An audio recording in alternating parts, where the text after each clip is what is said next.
Don't you think it's time to up your game? Get to the next level with G Fuel Energy. Item selection. Zero sugar, antioxidants, vitamins. Character creation. Wow, looking good. Gamer words. DLC. XP. Side quest. Look out, sweats. Build mode. Lag. Noob. Squad up. G Fuel Energy. We made this commercial for you gamers.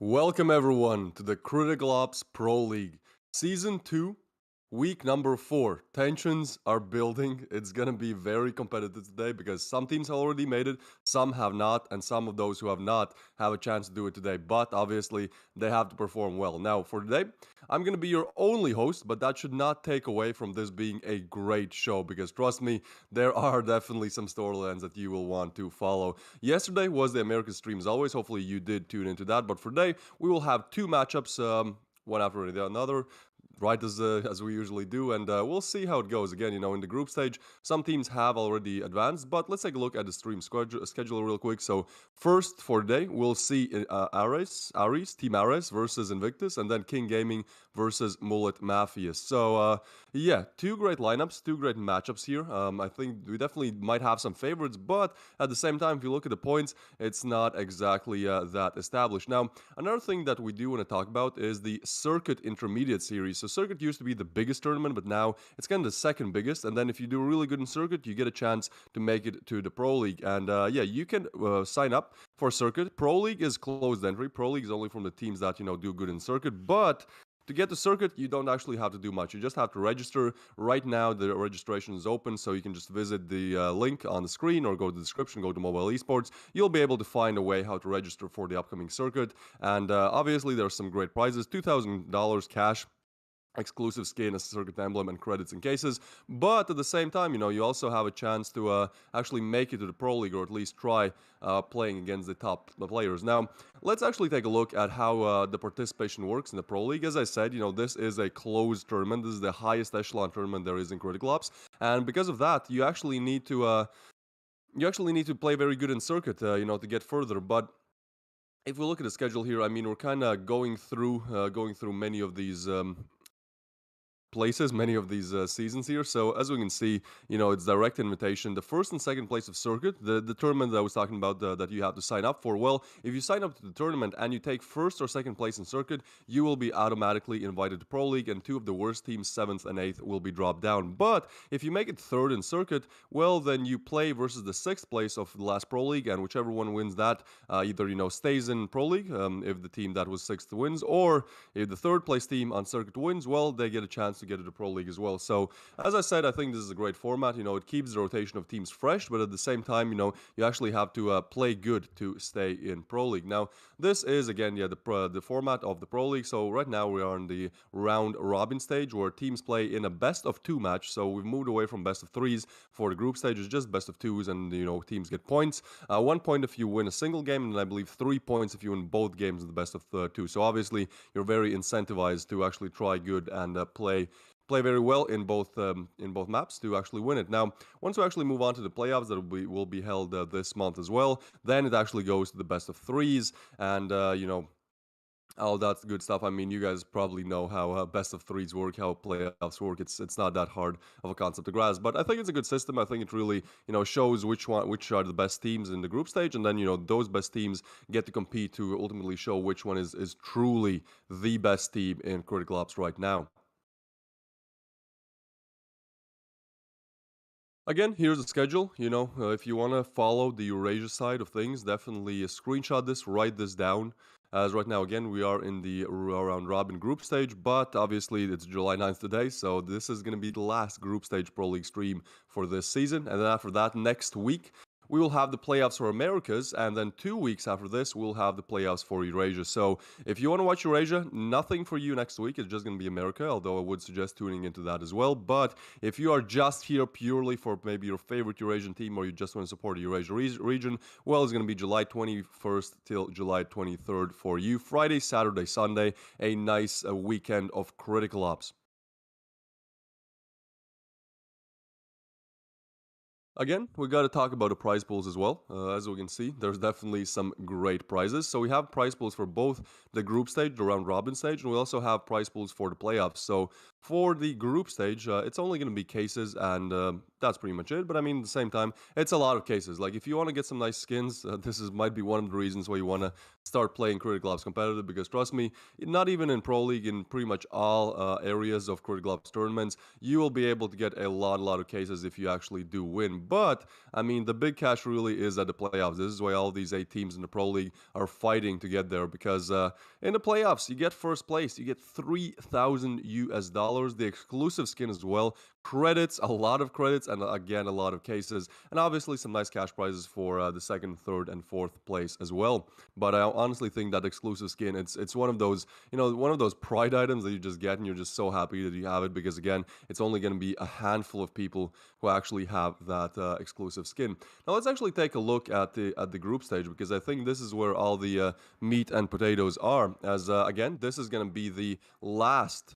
This is going to be the last group stage stream for the Eurasia side, and because of that, some teams points are already allocated, and teams have to do a lot to really make it. There are some interesting storylines. For example, today, we're gonna have 2 different matchups, and in those matchups, King Gaming have to win at least their match versus Molt Mafia, and hope that also Flames get a tie versus Invictus, because if they don't, then they don't make it to the finals. And yeah, if we look at the standings, I mean, Rain, obviously everyone knows Rain. Rain have been doing great. Again, 13 points on the board, good round balance, just overall very solid for them. But then, if we look at Team Ares and Invictus, for example, the first 2 matchups coming up today, yeah, technically they're already, qualified. But again, there's still some teams, there's still 2 more games left, so things could change. But so far, they're both in the top 4. And again, Team Ares is surprising everyone, being this good, taking 3rd place when they were in circuit last season, I believe. And then the second match of the day is going to be Kings Gaming versus Molt Mafia. Now, again, the Molt Mafia have made it. They're probably going to stay there. But Kings, yeah, they are kind of the team that has the most on the line here. They have to hope for a lot. They have to win both of their games and just pray and hope that everything works out in their favor, that Ares and Invictus perhaps draw, or Invictus don't get anything. There's like a lot of stipulations that you need to come into place for Kings to actually make it. The rest, though, Flames, was great seeing them. Xylo, names Nay, unfortunately they are gonna not be in the Pro League next season, and as we can see, it's red. That's why it's red, because Xylo and Names Nate, they drop down to circuit next season. There is no possible way for them to make it anymore. And then, 2 best teams from circuit will make it to the Pro League next season. But that 6th place, right now it's Kings, might be Flames or someone else. But, they will have to fight for against the 3rd team of circuit to see if they stay or not. But let's actually talk about the first match of today. It's going to be Team Ares versus Invictus. Now, again, if you just look at the lineup, you just look at the names and kind of their historical capabilities, then probably, it's kind of tilting towards Invictus a little bit. But again, Ares are actually doing better in the group stage and points wise right now than Invictus are, so this is going to be a close one. Now, another thing I want to mention just before we start talking in depth about the first matchup is the community match voting. This is a great chance for you to literally for free get some credits, get some cases, just if you are correct in your predictions. So do head over to play.mobileesports.org/app/voting. You can go there. I think you need to make an account, but after you do, it's going to take like 3 minutes. And after you do, you'll be able to place points on the teams that you think will win. And if you place the points correctly, you get more points back. So it's like the more you put in, the more you get back. But also, if you put in and you are wrong, well, then you lose the points. So you have to be careful, kind of the more points you want to put, kind of the more confident you have to be in your decision. Obviously, you can also scan the QR code, and yeah, you just have to have a Critical Ops account and you'll be good.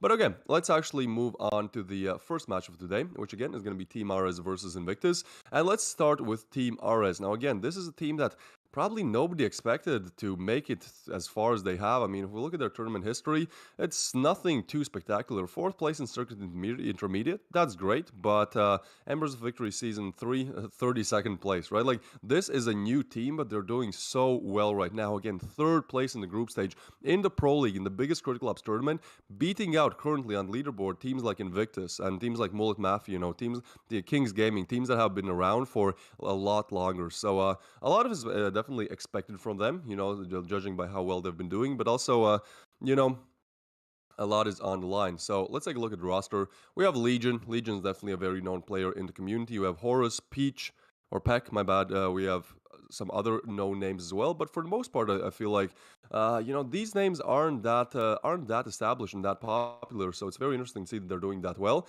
especially because they are from that kind of this is the Eurasia finalists, right? And they are kind of from that more of a Asian region, what you would call it. Obviously, some I think Australian players as well, but that's just kind of how it works. You just lob them all together. It's either Europe or everyone else or Americas. So yeah, great to see they're doing this well. And again, you have to remember, like, they're doing this with not the best ping. Obviously, it's tilted both ways, that sometimes you play on EU, sometimes you play on Asian servers, but it's still quite spectacular that they've gotten this far. Now, if we take a look at their map stats, Plaza is all right for them. Legacy, definitely something that they excel at. Bureau as well. Port, doing all right on Port as well. Village, again, Village could be like just 1 or 2 games played, so we're not going to be that judgy by that 100% and say this is their best map, but still, 100% on Village.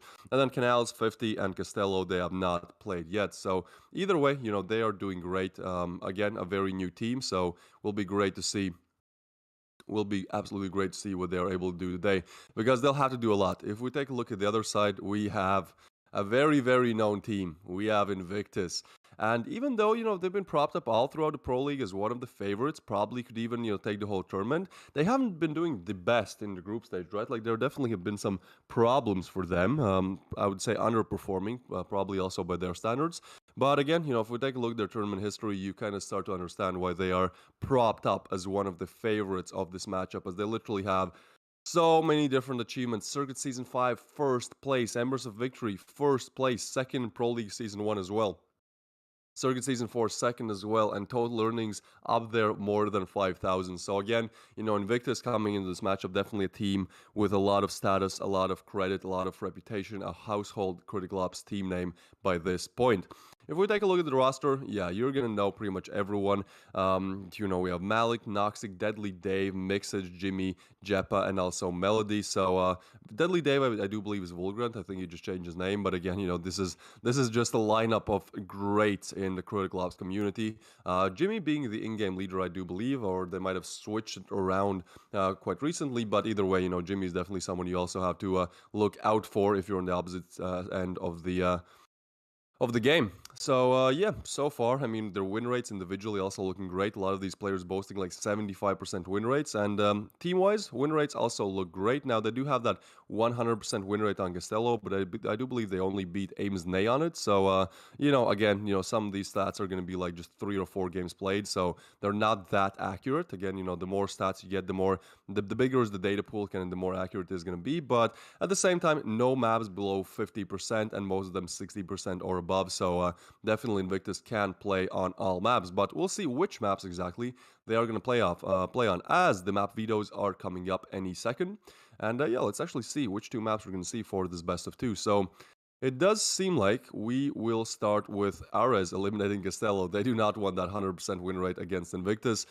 Then Invictus will go on and ban Port, so those 2 we're not going to see. Then Ares, I believe this is the pick. Yes, Bureau. Okay, I haven't seen Bureau for a long while. It was not in Pro League Season 1 as well, so it's great to see that is back, and our first game as well. Now, Invictus, let's see their pick. It's going to be Plaza. Makes sense. They have good win rates on Plaza. Canals, Legacy, and Village are going to be left out. So this is the map pick for the first best of 2, Bureau and Plaza.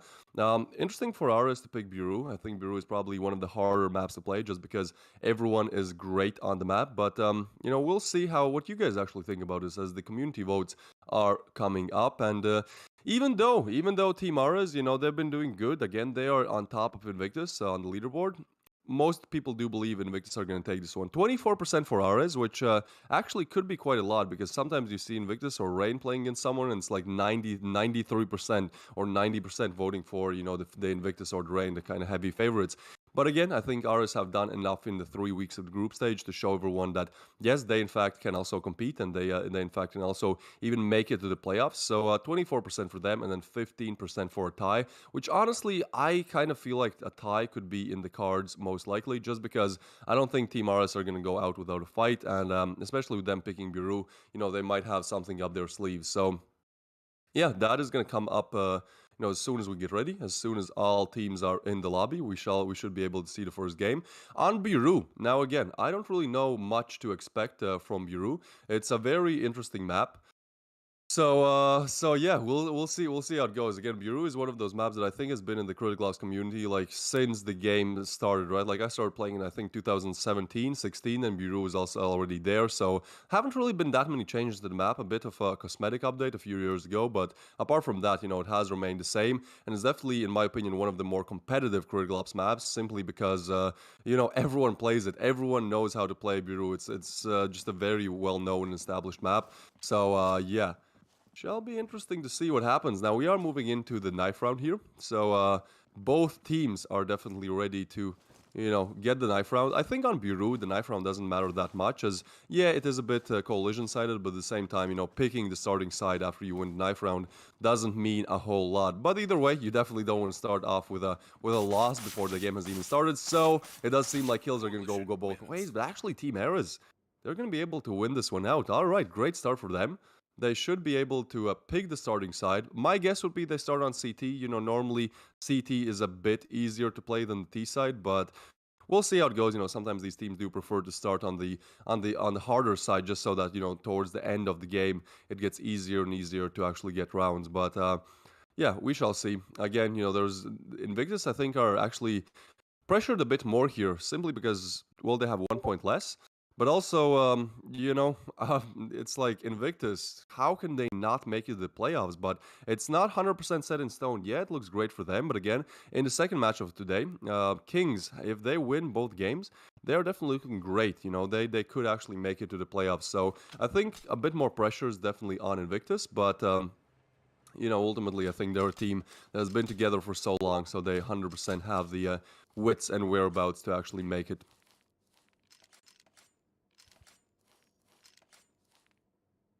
So I think, yeah, we are ready. This is the first match up of today, of one of the last matchups of the group stage, and RS are going to start on the CD side. Invictus, they will move their players more towards the mid area here, and actually that would be a good call. If they just explode right now, the B bomb side is completely open, but if they go right, they just might find their demise here. There's 3 players now. They are actually taking the B bomb side towers, that is. They're gonna try to guard it, but we don't know. They could actually go, hey, this is big. Deadly Dave and Melody already getting 2, and Horus is gonna equalize the scoreline, or at least try to, as it is a 3v4 right now, but the bomb is heavily moving towards A. We're looking at a 3v4 bomb site retake. Deadly Dave is staying very active in this position, definitely spotted 2 players, and now he's kind of trying to move more towards Banana. Melody takes down 1, chains with another one, and Horus, oh, he's actually going to equalize. So 1v2 now. Horus has to do it all. He has already found 2 kills in this round, still on full HP, but 2 more players to be found. Can he do it? He's trying to jiggle around, but the time is not really on his side, trying to catch some bullets, and it's going to be Jappa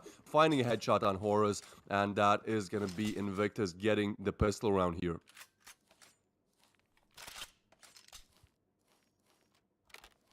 So, great start for them. Again, this is Team Ares Maptic, so it's definitely great they're able to get a pistol, especially on the breach side, which again is a bit harder to play. Getting the pistol definitely, goes well. They should be able to get the pretty much full anti-eco. It's only chains on a deagle here, so we might expect just a full spray down. Now, Jappa, he's going to get double flashed, even though RS, they didn't buy any weaponry. Well, they did buy some utility, and they're going to push up. It actually changed. That's fine one, but it's going to be Jimmy, Deadly Dave, Jappa, Melody, and Jimmy again. Just, yeah, fully spraying down everyone. Invictus advancing the 2 very quickly, and looking good, entering the first rifle round here. Now, again, Team Ares, they have an 83% win rate on Bureau. I think it's one of their best maps, so it definitely makes sense they have picked it. Now, on the other side of things, we have Invictus with 75%, which, again, the data pool is twice as big, but definitely both teams are great on this map. But moving into the first rifle round, actually, it does seem like Ares might have an advantage simply because Melody, Dave, and Jeppa, they don't want to buy, another weapon if they already have one. Even if it's a weaker one, they're just going to stay with the KSGs. And I mean, we've seen all throughout the finals and then, the playoffs, how good really the KSG is, so I don't think they're at that much of a disadvantage.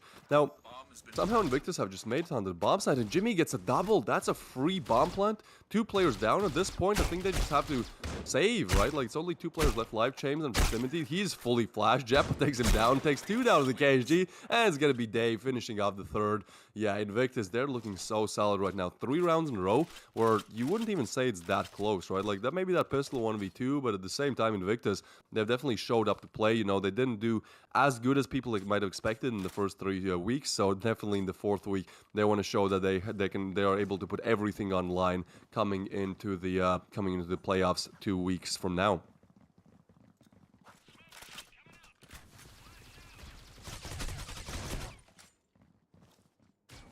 Legion holding the smoke angle, and Proximity is going to try to find some players. Malik does go down, so that's a great find for Ares. Finally, they get that opener frag. They're not playing at a disadvantage, but there's going to be Jimmy again. Jimmy is just ripping through people today. A quick double last round, a quick double this round as well, and now the bomb is on the bomb side. So Ares, yeah, they can kind of fight for intel control, but at the same time, Invictus have already won the battle for A, and that's ultimately what matters now. Ooh, it's actually close engagements there, but Jimmy gets his 3rd of the round, and Proximity, his position is now known. He is leading Melody to very low HP, but yeah, unfortunately not getting the frag here, so it's going to be a 2v3, and again, Deadly Dave and Melody still on those KSGs, so I mean, it's definitely possible. Oh, Dave is so low as well.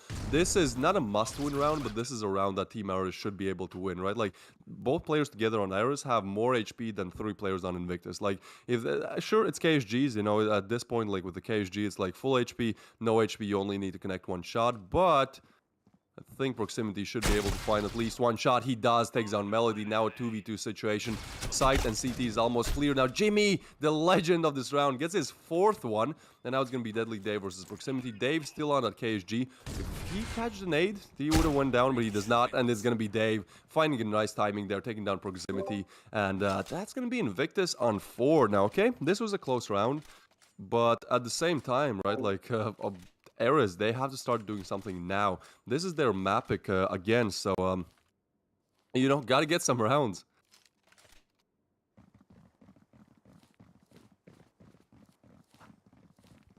Alright, so it seems like Invictus, wherever they go, it's just gonna be Jimmy finding entry frags and then finding all the other frags. So, okay, interesting. Some nades, some smokes as well. It's gonna be 5 people towards B long. This is a heavy B push, but again, Invictus are good at taking one side of the map and then just kind of going over and rotating over to A, right? Like, they still have a chance to go Vance Hall to A, but I think, like, at this point, it could be possible that they do both.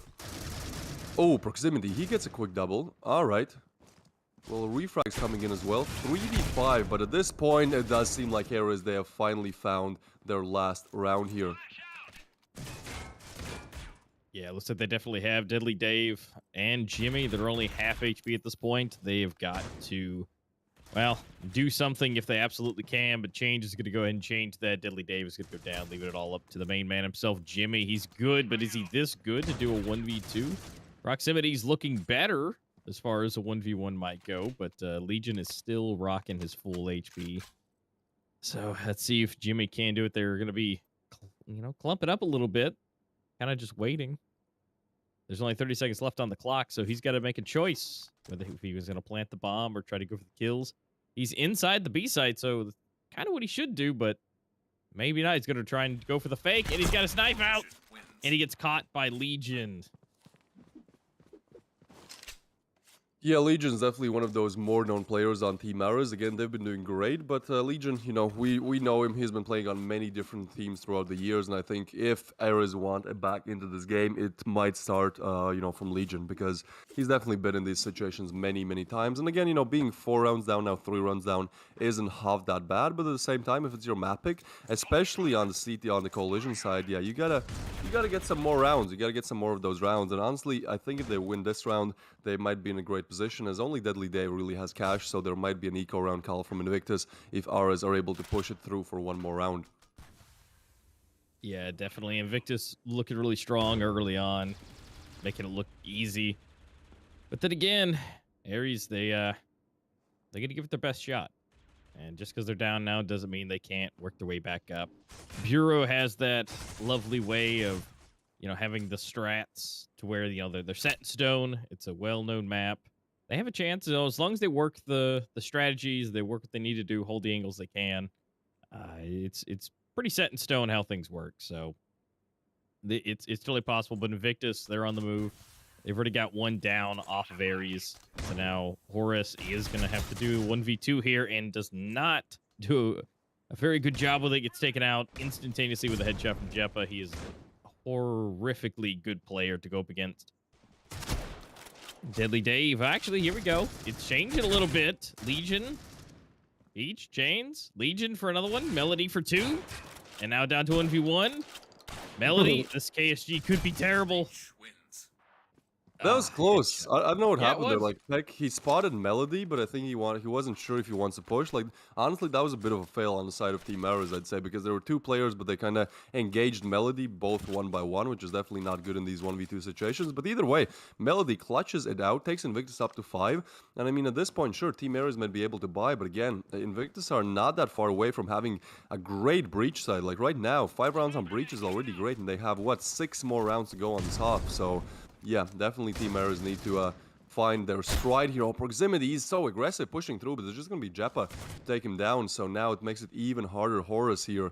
Now he is kind of trying to play around, play around the server room. He definitely hears that. Yeah, he takes down Jeppa. That is not going to be an entry frag for Jeppa, but now he's flashed, smoked, and taken down by Melody. That was beautiful there. So at this point, it's a 3v4. And Melody and Jimmy are just showing up big time today. Deadly Dave finds another one. 7 kills for him as well. Now it's only Chains left in a 1v3 situation. And sure, Ares have attempted to clutch these, but hasn't really gone well for them right now. Now Chains is holding somewhat of a good angle. Here's one, but it's going to be Malik. Quicker on the trigger. Takes him down. So Invictus, 6 on the board now. Yeah, they're quickly taking these rounds. They're easily, or at least somewhat easily in some of these rounds taking it. Although, again, like not this last one, but the one before that, it did get a lot closer than I think they would probably like to be. But so far, they're keeping a nice, even head. We don't see anything sporadic coming out of them. Jimmy is doing a great job at leading everybody around. And, I mean, really just everybody's doing a very solid job for what they need to do. Jimmy just popping heads, doing it again. There goes Deadly Dave. Legion is able to at least get 1, so Jeppa is out of the equation. But now it's at least still in their favor yet again, except for Legion's going to go ahead and get a quick triple kill. What? And then Horus gets the last one. And it's just going to be an insta round for Ares. That was a weird one. I mean, definitely a needed one for them, as they only have 2 rounds on the board right now. But yeah, that was a quick one, and I think at this point they still have a huge mountain to climb, because it's gonna be, look at the cash, right? Like Melody on 7k, like the cash is very good, but actually they decide to go eco. What is happening? All deagles, but they all could have bought rifles. All right, they're really precautious with this. I mean, they don't want to make any economical mistakes here, but at the same time, they're almost giving this round away. I feel like that's going to be an interesting one. So they're going to send all of the resources towards Belong, with one going mid, but I think they just spotted each other there. We can see mid is kind of being fought for right now. Oh, Horus, he just lets that one through. I mean, that's definitely info. Let's 2 through. All right, well, he's trying to guard it, but Melody and Jeppa, they get 2 frags with the deagle. Oh, this is bad. This is a must-win round for Team Ares. Like, if they lose this one, I don't see them coming back in this game. Now, it's going to be proximity finding Jeppa, and nothing is lost just yet. There's a 3v4, but Malik's so good with the deagle. Legion fighting, trying to do his best. Gets a headshot, but Deadly Dave finds a headshot on Legion. How are they so good with deagles? It feels like they just did this to kind of show off, right? Like it's proximity, left in 1v3, but 1v3, but definitely like rifles have been retrieved now. He has been spotted as well. So again, a 1v3 with pretty much no chance of him winning it, no utility on his name as well. So yeah, this is going to be a hard one. It's going to be Malik making it even harder for Ares to find their comeback into this game as Invictus take a deagle round and get them to 7. Wow, that was a slightly bit unexpected round, being able to take deagles, take some heads, take some names, take some weapons, and to secure the round. I mean, Invictus has to be feeling good right about now. I mean, even though, you know, it's not necessarily the best round as far as buys go. I mean, you still have Jeppa, who's not forced, but almost forced to go just for the KSG. He's only got $500 left. But, I mean, his teammates could have bought him something, so that was a choice that they made. And, I mean, it's not like he's bad with it, but overall, that was a fantastic round for them to be able to get that extra money that they wouldn't have had either other way. I mean, look at Deadly Dave with 7,000 still. So, I mean, they're good way until we go to the flip at this point. And Horus is getting a little information. Jeff is around the corner, is able to grab him. But there's something to swap out with. He was thinking about it. But Deadly Dave, he's, let's see, he's sliding around. And then we get Legion. Could get himself... I mean, really, Legion is the only one who's seemed to be the ultimate clutcher, at least with anything. Now, Proximity's able to get one. Malik for another one. Good trades. Legion, here we go for 1, but not for 2. Melody takes him down. So now it's all up to Horse and Chains. And, well, I mean, their main man clutch is not available anymore. Bomb has been planted. No, but honestly, this is one of the better rounds, right? Like a 2v2 is definitely doable. Oh, that flash is just nasty. Yeah, Malik eliminates him. That was perfectly executed by Invictus there. Now it's only Chains, and yeah, he has to run, but with that running comes those loud footsteps. So they pretty much know where he is, and even if they don't, you know, they can still play with the time here. So much for Chains to do, and they're not going to make it any easier. They're just hiding. They're just waiting for the bomb tap to come in. Oh, he does get some damage in. Does get one, and the other one is so low. He could actually be able to do this. The nade does come in, but time is so low. Melody just has to play with the clock here, has to jiggle, has to make sure he's not on the bomb, and he takes Chains down. Great play from Melody again. Melody winning 2 rounds pretty much single-handedly, a 1v2 and a quite hard 1v1 as well. So Invictus, they do advance to that 8th round, and so far they're just looking so solid. And again, this was Ares map pick, so it's absolutely insane how dominant Invictus are looking right now. Yeah. I mean, when you're able to clutch it up and you got 3 HP and still able to make that work, I mean, that's just my tip the hat to Melody for that one. But they're going so strong, except for Proximity. He's going to go ahead and ruin that this time around. 2's going to go down, and then Legion following up. But Jeppa quickly grabs a 2-piece for himself, and we are back in the first 30 seconds. Back to a 2v2 yet again. Bomb is headed to A, just like it was. But Peach is here. They've got to defend against. And as one already going down, flashes are coming out. And Jeff able to get at least for 1, but is he noticing the changes in the back? He thinks about it, but turns at the last possible second. Oh, that's awful. Yeah, not the best timing there, but I mean, Ares definitely needed that round. Now, Chains, he has 50% win rate, 0.77 rating, which is like not that great, but at the same time, you know, what matters are those impact frags. You know, sometimes the rating might not be the best, but you win rounds like that, and that is what ultimately matters. So, yeah, Ares in the last round of the half, they kind of have to get this one, right? Like, Invictus are already too far forward on the breach side, and definitely they don't want to give them another one. Peck definitely spotted something there. So it's going to be Jimmy taking him down, actually. Now Horus has to fight for so many different angles. Oh, and kills all directions. This is such quick critical ops here. Just round after round, 30 seconds in, and we're pretty much on to a site retake. The bomb is going down, 2v3, but Legion, he's just going to push through. What is happening? Finds a frag, and another one. Legion, what is that? I have no idea how he gets the first one and then the second, but either way, that's great for Team Ares as we do head into the side switch with them having 4 rounds, which again isn't great, but it's definitely better than when it was 0-4 for Invictus. Yeah, that was just absolutely courageous. Just running through the smoke, grabbing the first barrel stuff, and then just being able to get that second flick. That was great for Legion. Well, I mean, at this point, this gives them a chance to see if they can break through Invictus's plans.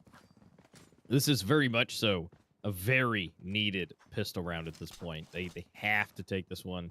If they don't, this potentially would spell, maybe some bad times. It's not necessarily over. They can definitely come back from that, but the way Invictus have been playing so far, they need any and all leverage that they can get.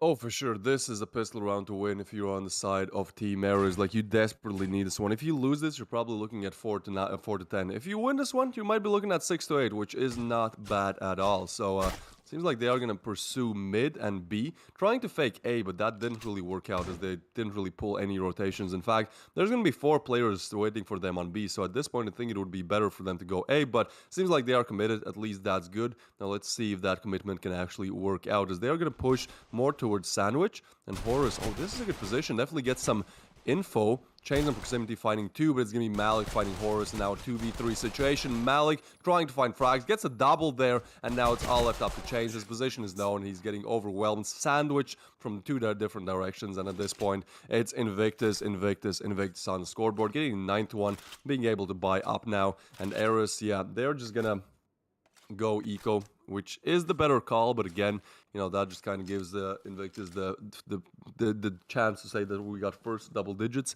and I think with those double digits, they're also going to get 13 pretty soon after that, especially as they're now on the coalition side. Like, things could just not be better for Invictus right now.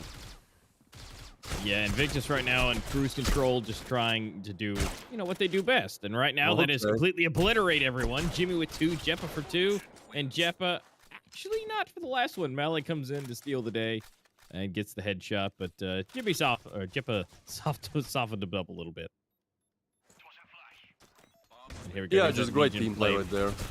Look at that barrel stuff. Quick flick through the smoke, back and forth. That was just some grade A pushing. Yeah, at least getting them that 4th round, but again, they need to get that 5th and then the 6th and then, 9 more after the 4th pretty much. So, yeah, at this point, not looking too good for them. Now, we are entering the first rifle round, so, if there is any time where they could start making that comeback, it's now, because there's no cash on their team, right? Like, if they lose this one, they're 1 round, they're literally on Invictus match point. So, yeah, I think this could be a great round for them to get. Now, Jimmy is going to refrag that first frag that came in there from Pack. So it is going to be a 4v4. Some smokes coming in. You like to see that. Jimmy kind of delaying the push, but the Ares actually figuring it out. Yeah, especially with that smoke being there, we don't really want to push that one. We just kind of want to go towards B long, which honestly could be one of the better calls, as there's not really anyone checking it as of now. And there's only one Invictus player on the B bomb site, so if they're able to make their move quick here, I think they could be doing good. But I think Jimmy, he might just peek that banana angle anytime soon, kind of check if there's anybody there, and that would give him so much info. Oh, Jeppa, can you deliver? He can spot, and he can also get the frags. Long range, but gets a frag with the KSG regardless. Now, Legion is going to be able to refrag on Jimmy, so technically their bomb site's open right now, but Legion, he's just everywhere. He's getting a double and a triple. Legion single-handedly right now just carrying Ares to that 5th round here. Now, one more to be found, that is going to be Malik, and I think at this point they do know where he is, so yeah, he's just going to go down proximity, and Ares, they win a must-needed rifle round here.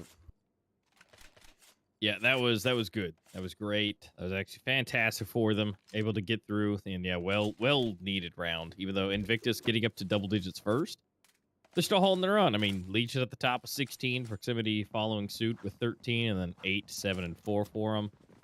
Not too bad. I mean, the scores are still relatively close, but obviously we can see Jeppa, Deadly Dave, and Melody a little bit further ahead in kills.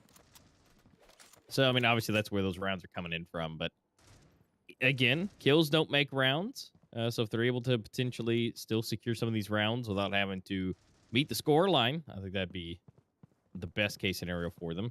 But right now, with pistols versus AKs and SGs, I think this should be a nice solid 6th round.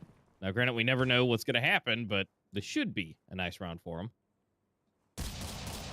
Ooh, Malik though, he gets Legion. We saw this round before, right? Where there were only Deagles and they were still able to win out the round. So right now, yeah, Malik, he's gonna retrieve the rifle, so at least that's something. Oh, and that's good no. positioning by Melody. 3v3 now. Melody stays alive even though he is very, very low. And Malik has that hero rifle. So he has to get, I'd say 2. If Malik is able to get 2, it's going to be easy for the rest of the team. If he gets 1, they'll have to fight a little bit. But I like how they're kind of baiting out Melody. But then Jimmy comes in with a frag, refragged on him. And now Melody is going to push in, trying to find some frags. Proximity takes down 1. And now it's only up to Malik, but it's going to be Chains eliminating him as well. So Air is not repeating the same mistake, not losing to full deagles again. And they are getting themselves to the 6th round. So again, you know, even though Invictus have looked great all throughout the game, they are starting to shorten the lead a little bit here.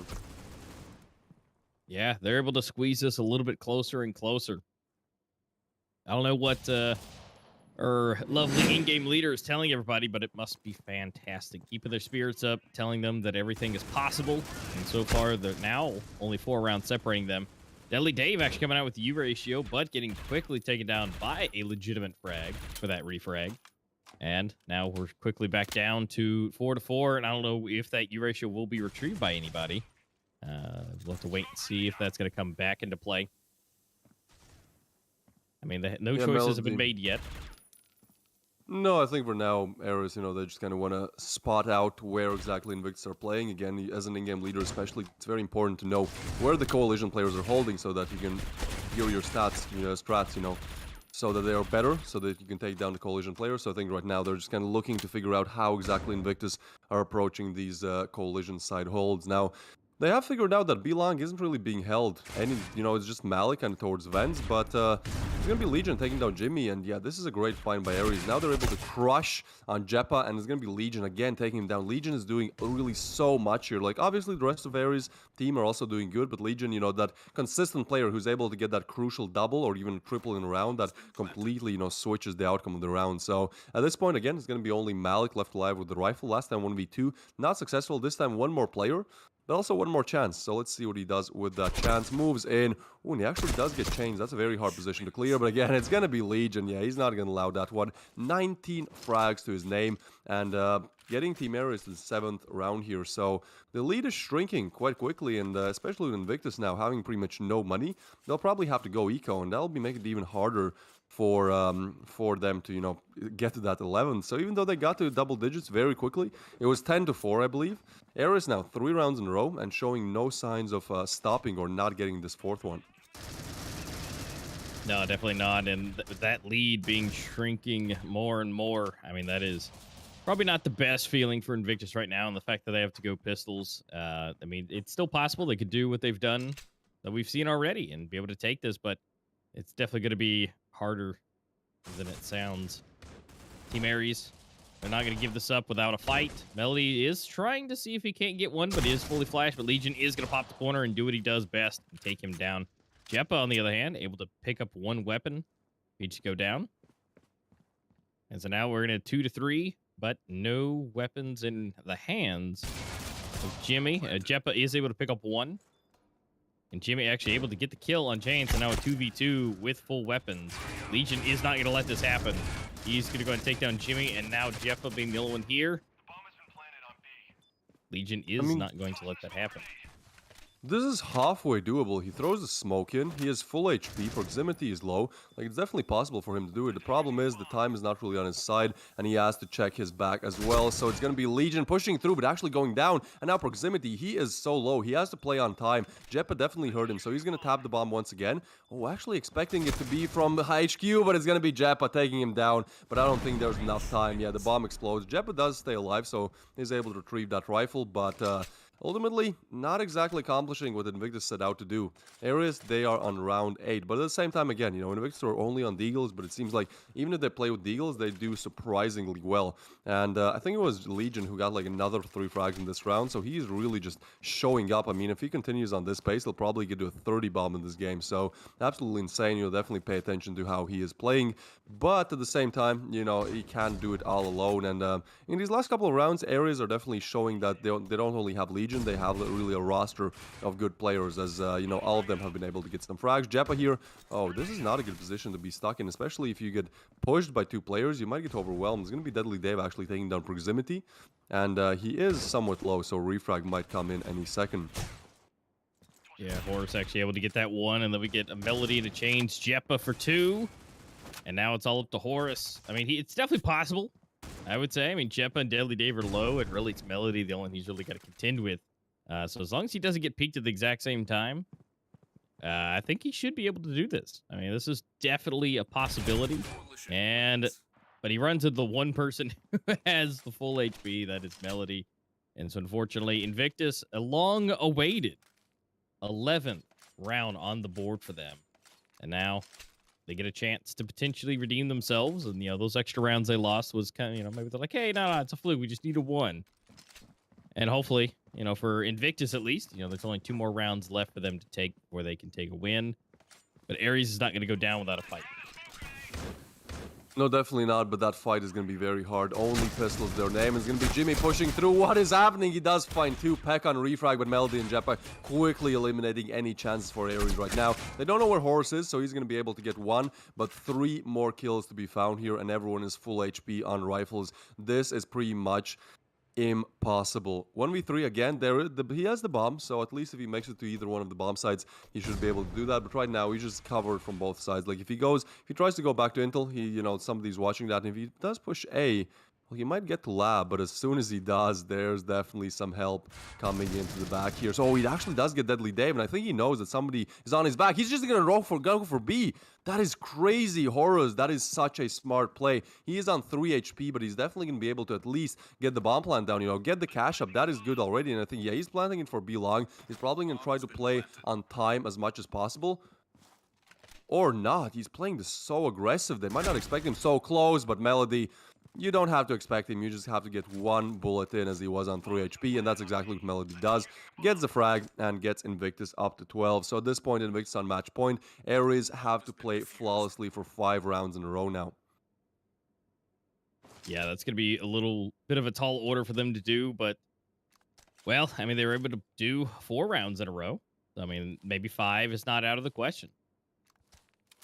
So definitely not out of the question, but I just think percentage-wise, it does seem like Invictus are doing very well right now. But again, we've seen crazier upsets. We've seen some very crazy upsets in the Pro League. So, this could be one way to start off the week.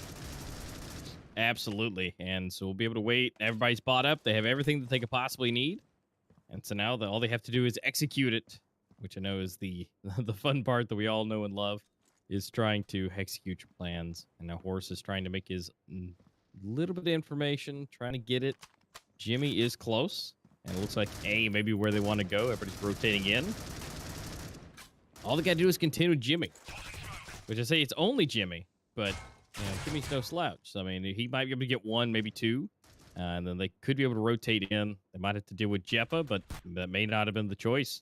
B, maybe rotating over, which is probably not the best idea because Dave is at the end, but they don't know that with that Eurasia.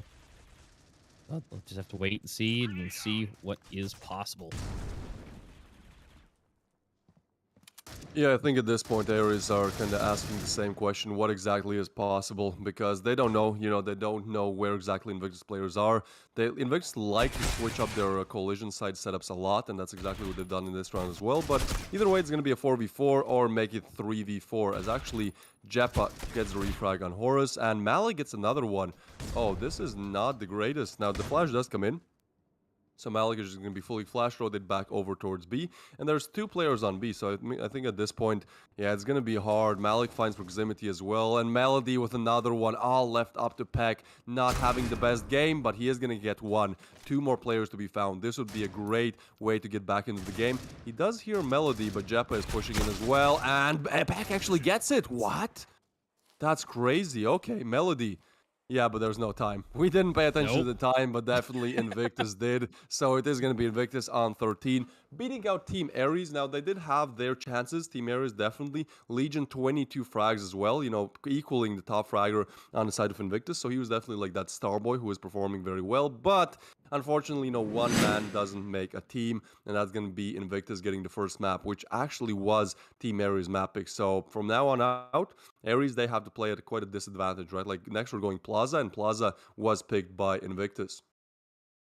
Yep, and so Invictus will be chilling on their homeland, what they chose, what they want to do. So we'll have to wait and see what is possible from that. It's going to be an uphill battle because I know Invictus on Plaza is historically Not exactly the best time for whoever's going up against them, but you never know. Ares has a good lineup. They've been able to do good. Legion's been doing fantastic. So what to just kind of see where they rock and roll with that. So good luck to them. They're going to get into that next lobby and be ready. So we got to take a short little break and make sure everybody's getting into the next area. And then when they are in, we will be right back after this short break.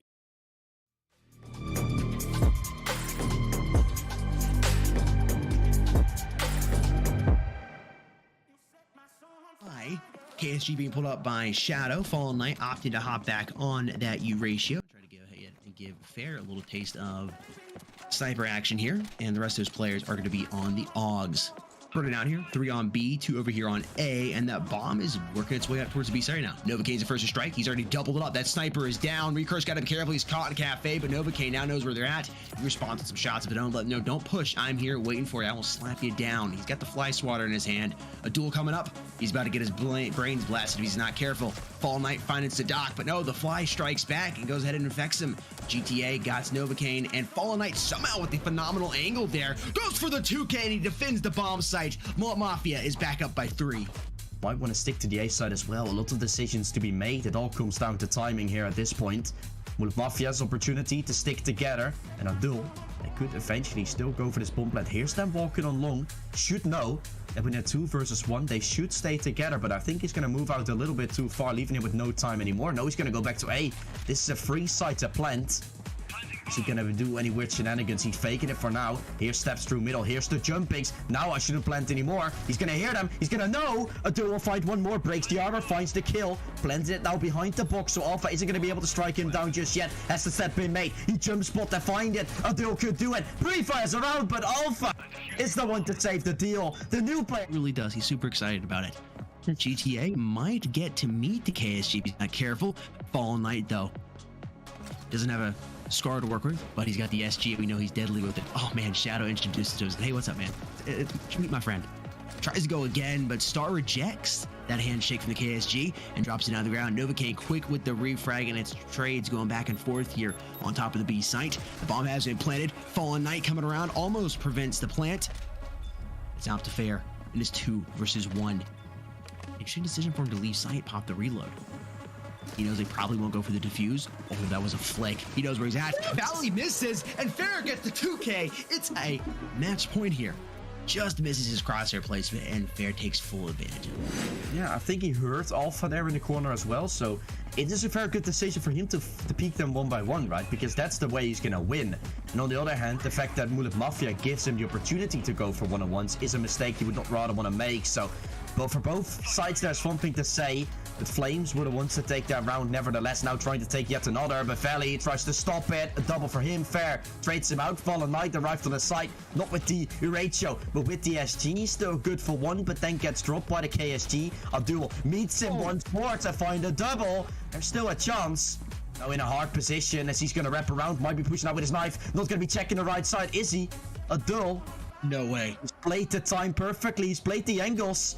Novacaine is so clueless. You have to take a position in this situation because Abdul is the one making the fight. It all comes down to timing here, Jake. He's gonna move himself into Z bomb site, get this bomb plant. He's only got 20 seconds to work with.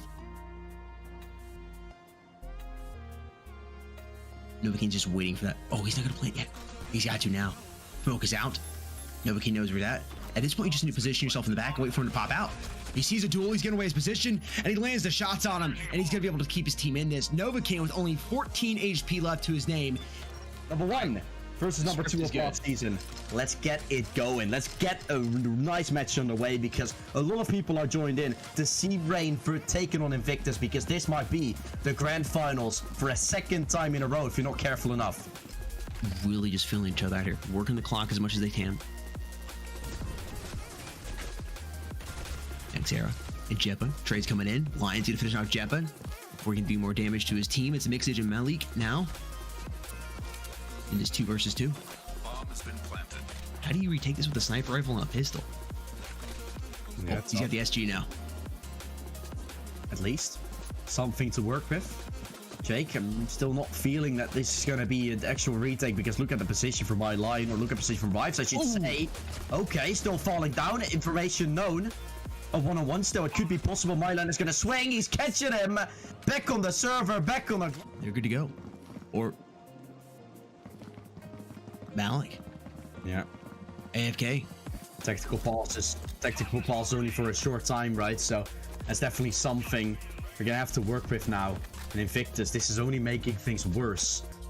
Because Rain is continuing on their run to even take a 9-3 half. Wife's good start. Everything falls down.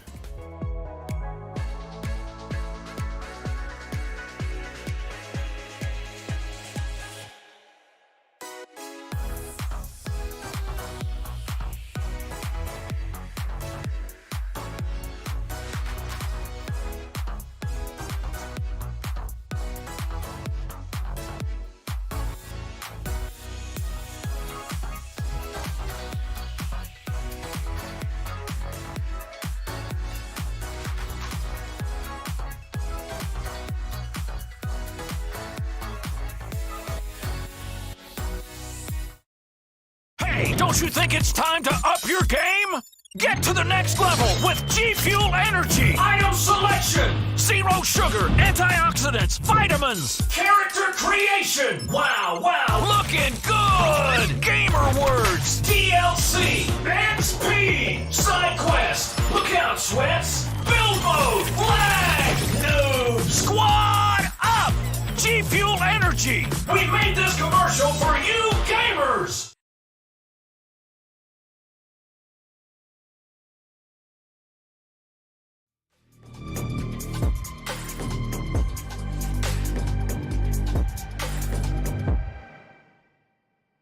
All right, guys, welcome back. Thank you for hanging out with us with that short break. Hopefully, you've got a refuel on your drinks and snacks because we are going to game number 2 with Invictus versus Ares.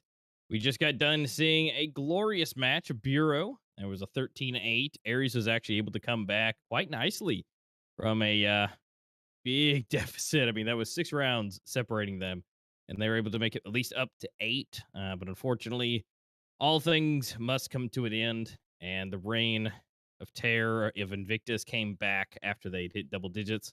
Now we are going to Plaza. Plaza will be the second map, which is Invictus's pick. And so unfortunately, Ares lost on their own on Bureau. So not the best start for them, but they still have a chance. You know, there's still another map, and they could outdo Invictus. I mean, they definitely could, but again, as you said, before the break, Invictus have been historically very, very, very good on the map of Plaza, so it's even going to be harder for Ares. Now, I didn't actually pay attention to if Ares are playing on their server or the opposite, but I think it could have been that Ares was actually playing on a European server, and again, since this is an Asian team, having that 100 ping advantage really does help you or not help you, if you are the one who has to play with like 200 pings. So I do think if we go to Plaza and Ares are going to play on their servers, we could see a picture that's a little bit different, because we saw in this game as well that sometimes, the players on Team Ares, they weren't exactly reacting as quickly as maybe you would normally expect pro players to do. So I think, ping definitely was an issue, but, even with the ping, we saw Legion, he was doing great. That didn't seem to affect him at all. But overall in this game, we could talk about ping, sure, that's one thing, but I think just overall, Team Ares opened up very, very slowly, and ultimately they were not able to save it, because they had already lost so many rounds. Because, we saw, towards the mid stages of the game, towards even the late stages of the game, they were playing good, they knew what they were doing, they were definitely playing good, but, just losing on, especially playing on the coalition side, losing 4 rounds in a row, it was not the best, and, we entered the side switch with 4-8, I believe, and, at that point, you can play as good as you want on the breach side, but which actually they did, yeah, but it's just like, they lost a bit too many. So I think when we go to Plaza, it would be great for them to start off strong, and honestly, if they don't start off strong, they'll probably just get in a very bad mindset. So hopefully, on Plaza, they're able to kind of work on that a little bit more early on. Yeah, I agree. I think the ping will definitely help out. I mean, if it's their servers and they have that advantage, that'll put Invictus in a little bit worse spot. Again, if you can, in most games, Peeker's advantage. So if they can get that push first, and where that aggression will come into play, then they can have a chance to, out-peak their opponent. And so if they're on either side, if they're able to get that, that'd be awesome. just to go ahead and equalize that for themselves and to at least be able to secure one of the matches. I mean, you definitely don't want Invictus to, take both of them and get all the points in the world. So that at least they have a better chance being on their servers. But ultimately, it's going to come down to if Invictus has that reaction time they need while having that ping disadvantage, which I don't think is going to be too much of a problem. But I think it may still come into effect. So it will be at least closer, but I don't know if they'll still be able to use that to secure a win. Yeah, it definitely will be closer, I think. Even though, again, it is Invictus map pick, I do think that ping just changes so many things. But I think one thing we're going to see on Plaza, as we can see in the highlights right now, is definitely going to be the KSG. We did saw some KSG action on Bureau. It's been a recurring theme all throughout the finals, or all throughout the playoffs. Well, everyone just uses the KSG. And Plaza is definitely a map where you can use and abuse the KSG. It's really a very strong weapon on Plaza. Very good in short ranges, even medium ranges, and Plaza is a short/medium range map. So yeah, we definitely can expect a lot of that KSG action, especially I think on the coalition side. There's just so many different angles you can hold with it and do good with it. So yeah, we might see quite a lot of that coming in to the next game. Yeah, and I mean Jeppo is using it a fair bit throughout, so probably more likely see it coming in from him. And so, I mean, as we see that action coming through, especially with all the tight corners and everything, especially on, the bomb sites itself, being able to hold behind either just the walls, the pillars, or even the concession stands or any of the fruit stands, it'll definitely come in play. And it'll be up to really combating against that. So I would assume maybe one, if not two KSGs. But that'll be something we'll have to discover as we move forward with this. I mean, like I said, they played really well, Ares, and they did get a lot better score line than it looked like early on. But ultimately, they're going to have to find a little bit more than that. I mean, Legion did do a phenomenal job for the team. But there needs to be someone else riding right beside him. Because even though, Legion was doing wonderful, we just need someone else to pick that up, because you can't just, win an entire game or series off of one guy. Yeah, and I do think this topic blends well with also the ping topic, because different players perform differently when the ping is high, right?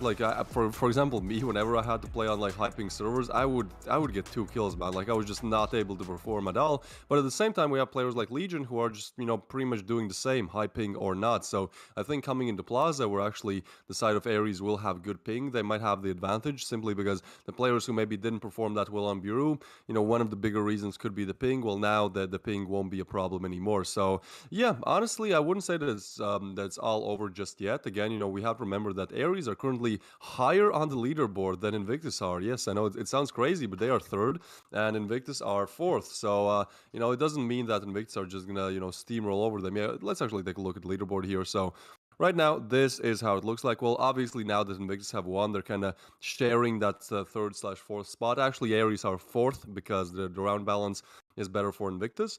But still, Ares, they surprised everyone. They beat out teams on the leaderboard like Flames and Kings Gaming to make it to the top 4. So, definitely still have a chance to make it to the playoffs. Now, things will actually be decided in the last match of the day, which will be Molt Mafia versus King Gaming, as Molt Mafia have 100% secured their way to the finals, but Kings have not. And in order to even have a chance, they have to pray that they win both games today. They get 3 points, then we'll have them on 10, and then they also have to get a crazy good round balance, right?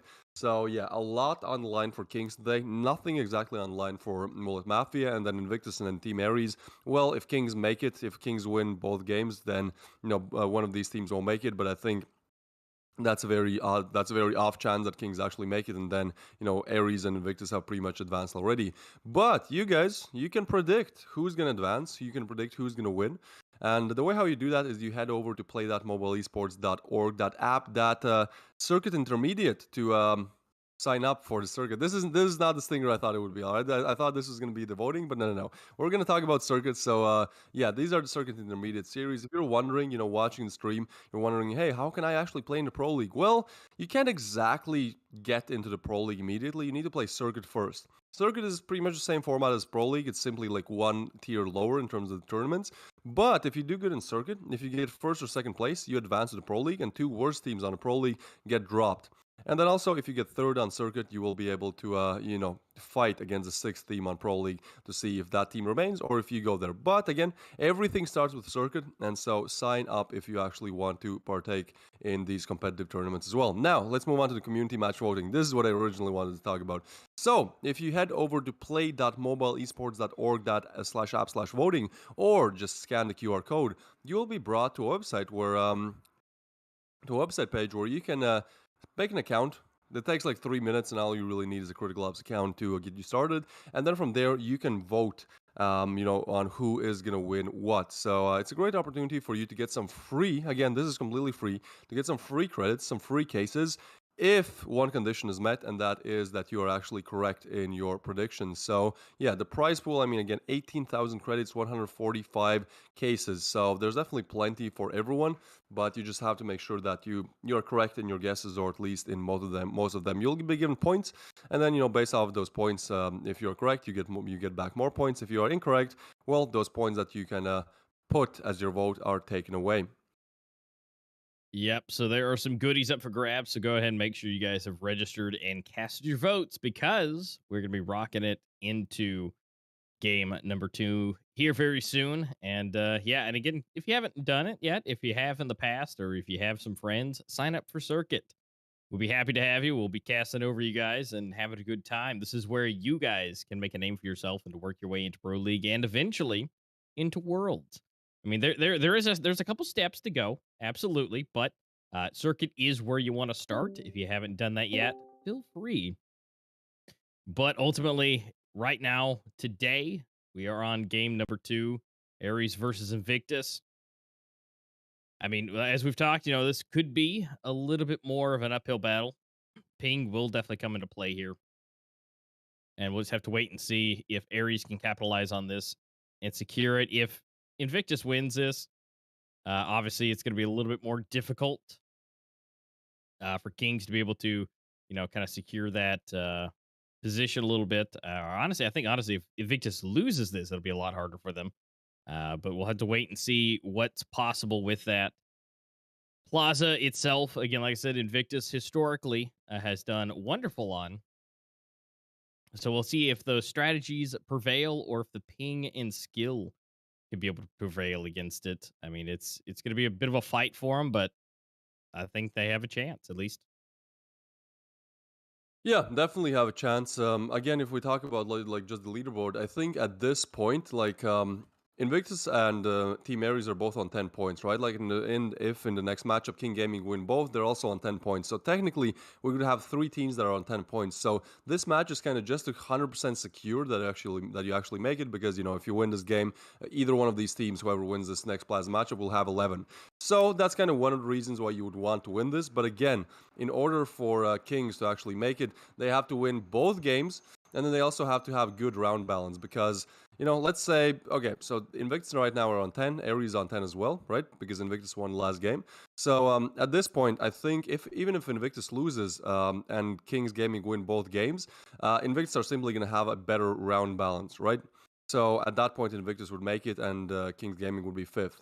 So at this point, Invictus, they don't technically even have to win anything, because round balances, unless Kings Gaming get like 2 12-0 games, like the round balance is going to be on the side of Invictus. But if actually Ares lose this, well, then they're still on 10 points, and they're on -3 round balance. And if Kings Gaming win both games, their round balance is going to be better than -3. So yeah, Team Ares, they kind of have to fight for this one, maybe a little bit more than Invictus, because Invictus, they've pretty much secured, like, again, unless Kings Gaming get like an insane +10, +15 round balance in 2 games, we're not going to see them making it if Invictus loses this one. So yeah, probably Kings Gaming fans, and the players even, watching the stream right now, fingers crossed that Invictus are able to take this game, because then at least they'll have a chance to kind of battle it out in terms of round balance against Team Ares if they're able to win both games. But that's a lot of math, maybe a bit too much. And sometimes you just got to see the gameplay, you know, you just got to relax and watch this knife round. So heading into the knife round, Team Ares actually won the first one. We'll be able to see if they're able to make a repeat of that. And it seems like, oh yeah, they are. They're doing very well. Yeah, they have practiced their knife rounds. Say what you want, but they have definitely practiced their knife rounds as they take the second knife round of this best of two, and they will be able to pick their starting side. Probably, you know, it's gonna be the CT side. That's kind of what you expect normally, but we shall see. Yeah, yeah, that's what I would expect. Just for them, the way things have been going, might as well go ahead and start on the easy side to start. And at that point, that at least give them a chance to feel good, get those rounds, you know, get them up there, and then when they swap over, then all they have to do is grab just a couple of more. And it looks like that is exactly what we're going to be seeing, and we're going to be going into round number 1 of game number 2 of against Ares versus Invictus.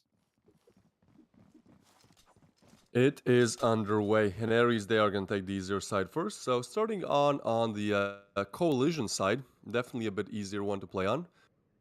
But because it's easier, it's also way more important that you get the pistol round. Because if you lose the pistol, you don't want to be in the same situation that you were on Bureau that ultimately led to your demise, where Invictus are just able to rack up quick rounds, get the pistol, get a few rifle rounds in, and at that point you are just playing a very hard fight. So yeah, it does seem like for now Invictus are going to send their resources more towards the mid area, but it's going to be Horus getting a big first frag on Malik. Now proximity, he definitely hears this, and he is able to move in and get a frag, change with another one, and now they know where Jeppa and Jimmy are, so this is a quick one, probably. Jeppa, can he do something? No. 3 players pushing him, and it's going to be Team Ares getting the pistol round. This is exactly what they need. Now they're able to buy up. Now they're able to play in an anti-eco. And even though we've seen, like on Biru, we saw like 3 or 4 rounds, or Invictus or on Deagles, they won, I believe, 1, and then they made the other 3 very, very close. So don't discredit those Deagles that Invictus might pull out here, but it does seem like that's not even going to be in the cards. They're just going to go full P250 eco, not a single player spending anything.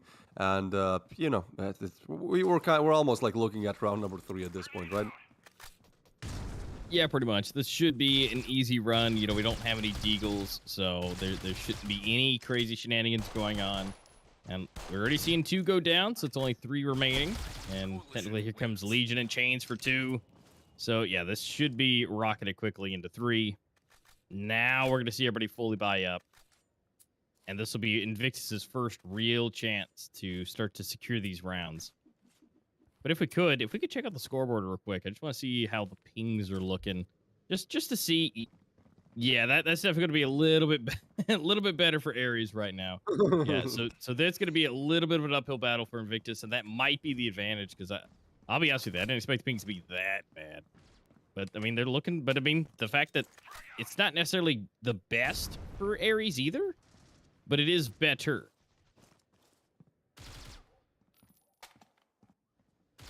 Yeah, it's 100% better. I mean, they should be able to utilize that their advantage, because again, you know, ping, it just gives you like free, like you have to react slower. If you're on good ping and your opponent is not, you don't have to react that quickly, and you're still gonna be like, you know, equal. But doesn't matter, as Invictus just push in. Jimmy gets another double. He was great with those entry frags last game, and this game nothing has changed. So it's gonna be 1v3 for Horus. Not the best situation to be in if you're Ares. You know, winning the pistol, sure, great, but then the first rifle round and you lose it in a quite spectacular fashion. Probably not what you wanted, but at the same time, at least they won the pistol. And with the way how they were coming back on Bureau, I do believe they might be able to do it again, but probably not in this one, as there's a backstab coming in, and it's also going to be Jimmy just eliminating Horus. So again, Jimmy, a player that was doing great on Bureau, he's doing great again, and it's going to be just hard to shut him down. Yeah, that peeker's advantage is definitely going to be really difficult, because even though that ping delay is huge, that is a huge ping delay to see him making a move. So sometimes that can be your best friend, sometimes it can't. And I guess we'll figure out if they're able to work against that. Again, that aggression may be, you know, the better bet. Getting the first peak at that point would be great. Like Chains here, if he's able to get that peak first, it'll work in his advantage. And we're going to have one to go down. That's going to be Melody. And that's going to be, again, as we mentioned, the KSG. Chains able to get Deadly Dave. And now it's already down to a 3v5. And Invictus have to try and make their way to A. But again, it depends who does what first. Chains is here. He's reloading. He's going to get not the worst ping, but here comes the second nade. Jimmy actually able to take him down. Yep, Well. Jimmy gets another one. He is unstoppable in this one. Oh, but it's going to be Peck finally taking him down. And Jeppa just, well, showing his knife off to opponents, I guess. Either way, he does go down, and it's going to be Team Ares quick on the rebound, getting the second rifle round of the game. And yeah, if we look at the win rate, I mean, again, don't look at Ares' win rate. You know, they played 2 games. This could have been 100% or 0%, and it, you know, the things that need to happen for that to be true would be very minuscule. But for Invictus, this is definitely one of their better, if not their best maps. 76% win rate, and definitely the data pool of 17 maps to show that it is quite an accurate statistic. So yeah, they're doing good. But so far, Ares, it does seem like they have a way to approach Plaza, which so far Invictus, well, even though it's the early rounds, they haven't really found any answers to. As now they find themselves in Deagles, and again, never discredit Invictus on a Deagle round. They've been so good with them on Biru. But either way, on paper, you know, it's definitely going for the side of Ares right now. Yeah, it definitely is. And again, we cannot count them out just yet, just because there's Deagle. Because right there, Deadly Dave able to at least pick off one. Legion does a refrag on Jimmy just to go ahead and make it clean. But again, these Deagles are so deadly in Invictus's hands. So let's see if they can pick up any more. Legion is going to go ahead and take down 2 more. Horus is pushing. He's getting a little aggressive, which, as much as I said aggression is needed, but Deadly Dave was doing really good with it. Here we go. Both on Malik and Deadly Dave going down. And so Ares up on another point. Currently at 4 on the scoreboard, and only 1 for Invictus. So not the worst case scenario. They're definitely doing a lot better this time around.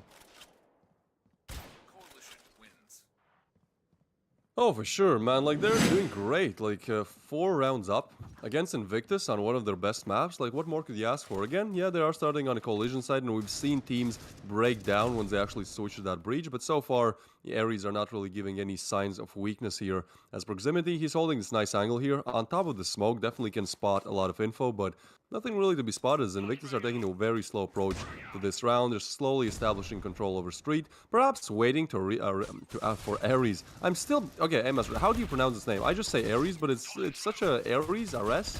What do you think is better? Ares, it's what it looks like to me. Now, granted, there are pronunciations around the world, so by all means, you know, we could be corrected. You know, it's just like, you know, peck or peaches, you know, to me, it's peaches, but depending on where around the world you are, you know, that could be peck, you know, where, you know, that's, it just kind of all depends, you know, where in the pronunciation or where things look, you know, for everybody. But, you know, getting confirmation, though, it is Ares. And they're going off of, you know, the God of War Ares. So that confirmed, you know, from production of the back. Thank you, guys. Well, it's going to be Jebba to confirm this 1v3 clutch, and yeah, that's not going to happen. Chains takes him down, eliminates 5 rounds on the board for Team Ares. Great. So far doing very well. And actually, even though Invictus had that great round balance, plus 15, I do believe if Ares just completely mauls over Invictus, there's still a chance that Invictus lose this one, but at the same time, Kings still have a chance. So I think everyone who's supporting Kings, or again players, you know, they're gripping their chairs right now. They're rooting for Team Ares at this point because Invictus, it doesn't look like they're going to win this one. So they want Ares to win with as much round balance as possible, just so that Invictus round balance gets damaged. Oh, and this time, yeah, they are going to play a bit more aggressively, but Invictus this time, not exactly holding street, kind of more establishing mid-control, but because of that aggressive peak, they might have the info. Legion peeking definitely has the info now, and Chains confirms the kill, and Legion for another one. 3v3, still doable, still possible, but he's just so quick, pops around the angle, gets another headshot. Malik on the refrag, though. 2v2 situation. Horus, oh, this is a great backstab. Now, he's kind of paranoid that somebody's watching it, and Peck, he's actually not on the site here, so, yeah, Horus is going to move in, go along, which I do think is the smarter decision here. But Peck does catch Deadly Dave off guard, even though it did seem like Dave had the angle, and now Horus's position is not known. That's just a free kill for him. 6 on the board for Ares. Yeah, Ares doing a great job of capitalizing not only on this coalition side, but the server itself. You know, able to at least tie it up, you know, keep it close. And at least for the point of the matches, as of right now, they are on 6, and Invictus still not able to find more than that one round for themselves. If they can keep this up, the going into the flip would be great. That round balance will be looking really good. And so, I mean, this will be absolutely nice and solid for Ares if they're able to, finish this out as a, 13-3 or 13-4. That would be fantastic for their round balance. Absolutely. That would 100% secure them the spot in the playoffs as well. So I think they know it's on the line. They don't want to don't want to take this chance where they have to pray for Kings Gaming to do bad today. But Jepa is going to take a chance on a headshot through the smoke on Horus. So 4v4 now changes a bit. Oh, what is that? I think he spotted the barrel, but just perfect. Immediately eliminating Note for just visualizes where the head will be and gets another headshot. Chains is unstoppable on the A side defense here. Going for the third here. It's all too easy for him. The last bullet as well, I believe. Yeah, it's just absolute dominance here by Chains. Only one left live and he spots the player. Now Jepa is going to eliminate him, so Peck and Proximity now have to finish off the 1v2 situation. Peck is going to push in a little bit. He spots the reload, but actually, he's so aggressive. Yeah, I think at this point, he just wants to stay alive. He don't want to give Jepa 1v1 gun duels in this clutch or give them and win them out. Either one works. The second one definitely the more risky, but either way, they get Ares to round number 7-1. Yep. So that's Ares up another point. Invictus, so, lost bonus in full effect, able to pretty much buy everything that they possibly need to try and do it again. But we're rolling up onto round 9.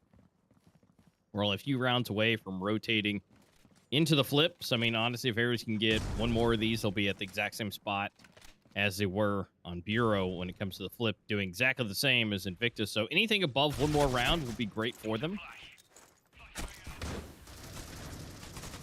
Holding it off.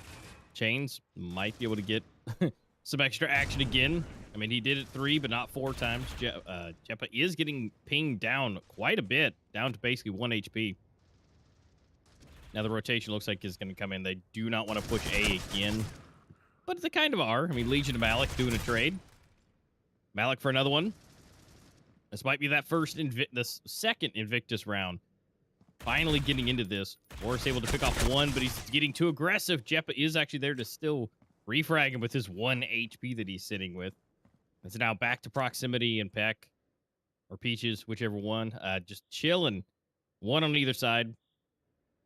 And it's going to be a 1v3 no matter what happens. Yeah, Jepa, he's still alive and he has the bomb. Giving the bomb to the 1 HP guy, that's an interesting decision, but either way, Invictus, they have that player advantage, so they can kind of play around with some things.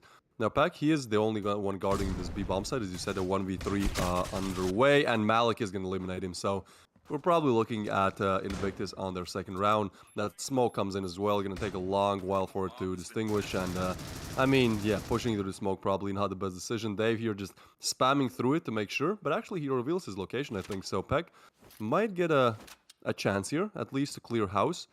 Ooh, it's going to be a 1v1. He definitely hears Proximity at this point. Yeah, info is giving over. Whatever he peeks, I think he's in a very bad spot here.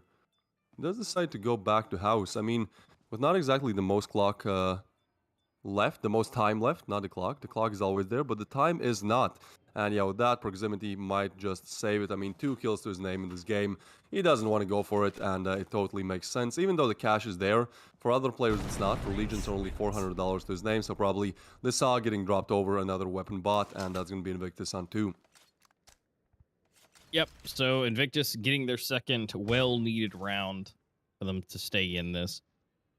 I mean, it was solid, and here comes Chains again, able to get his multiple kills in a row. Unfortunately, we didn't get to see all of them, but that was just him going back and forth with it.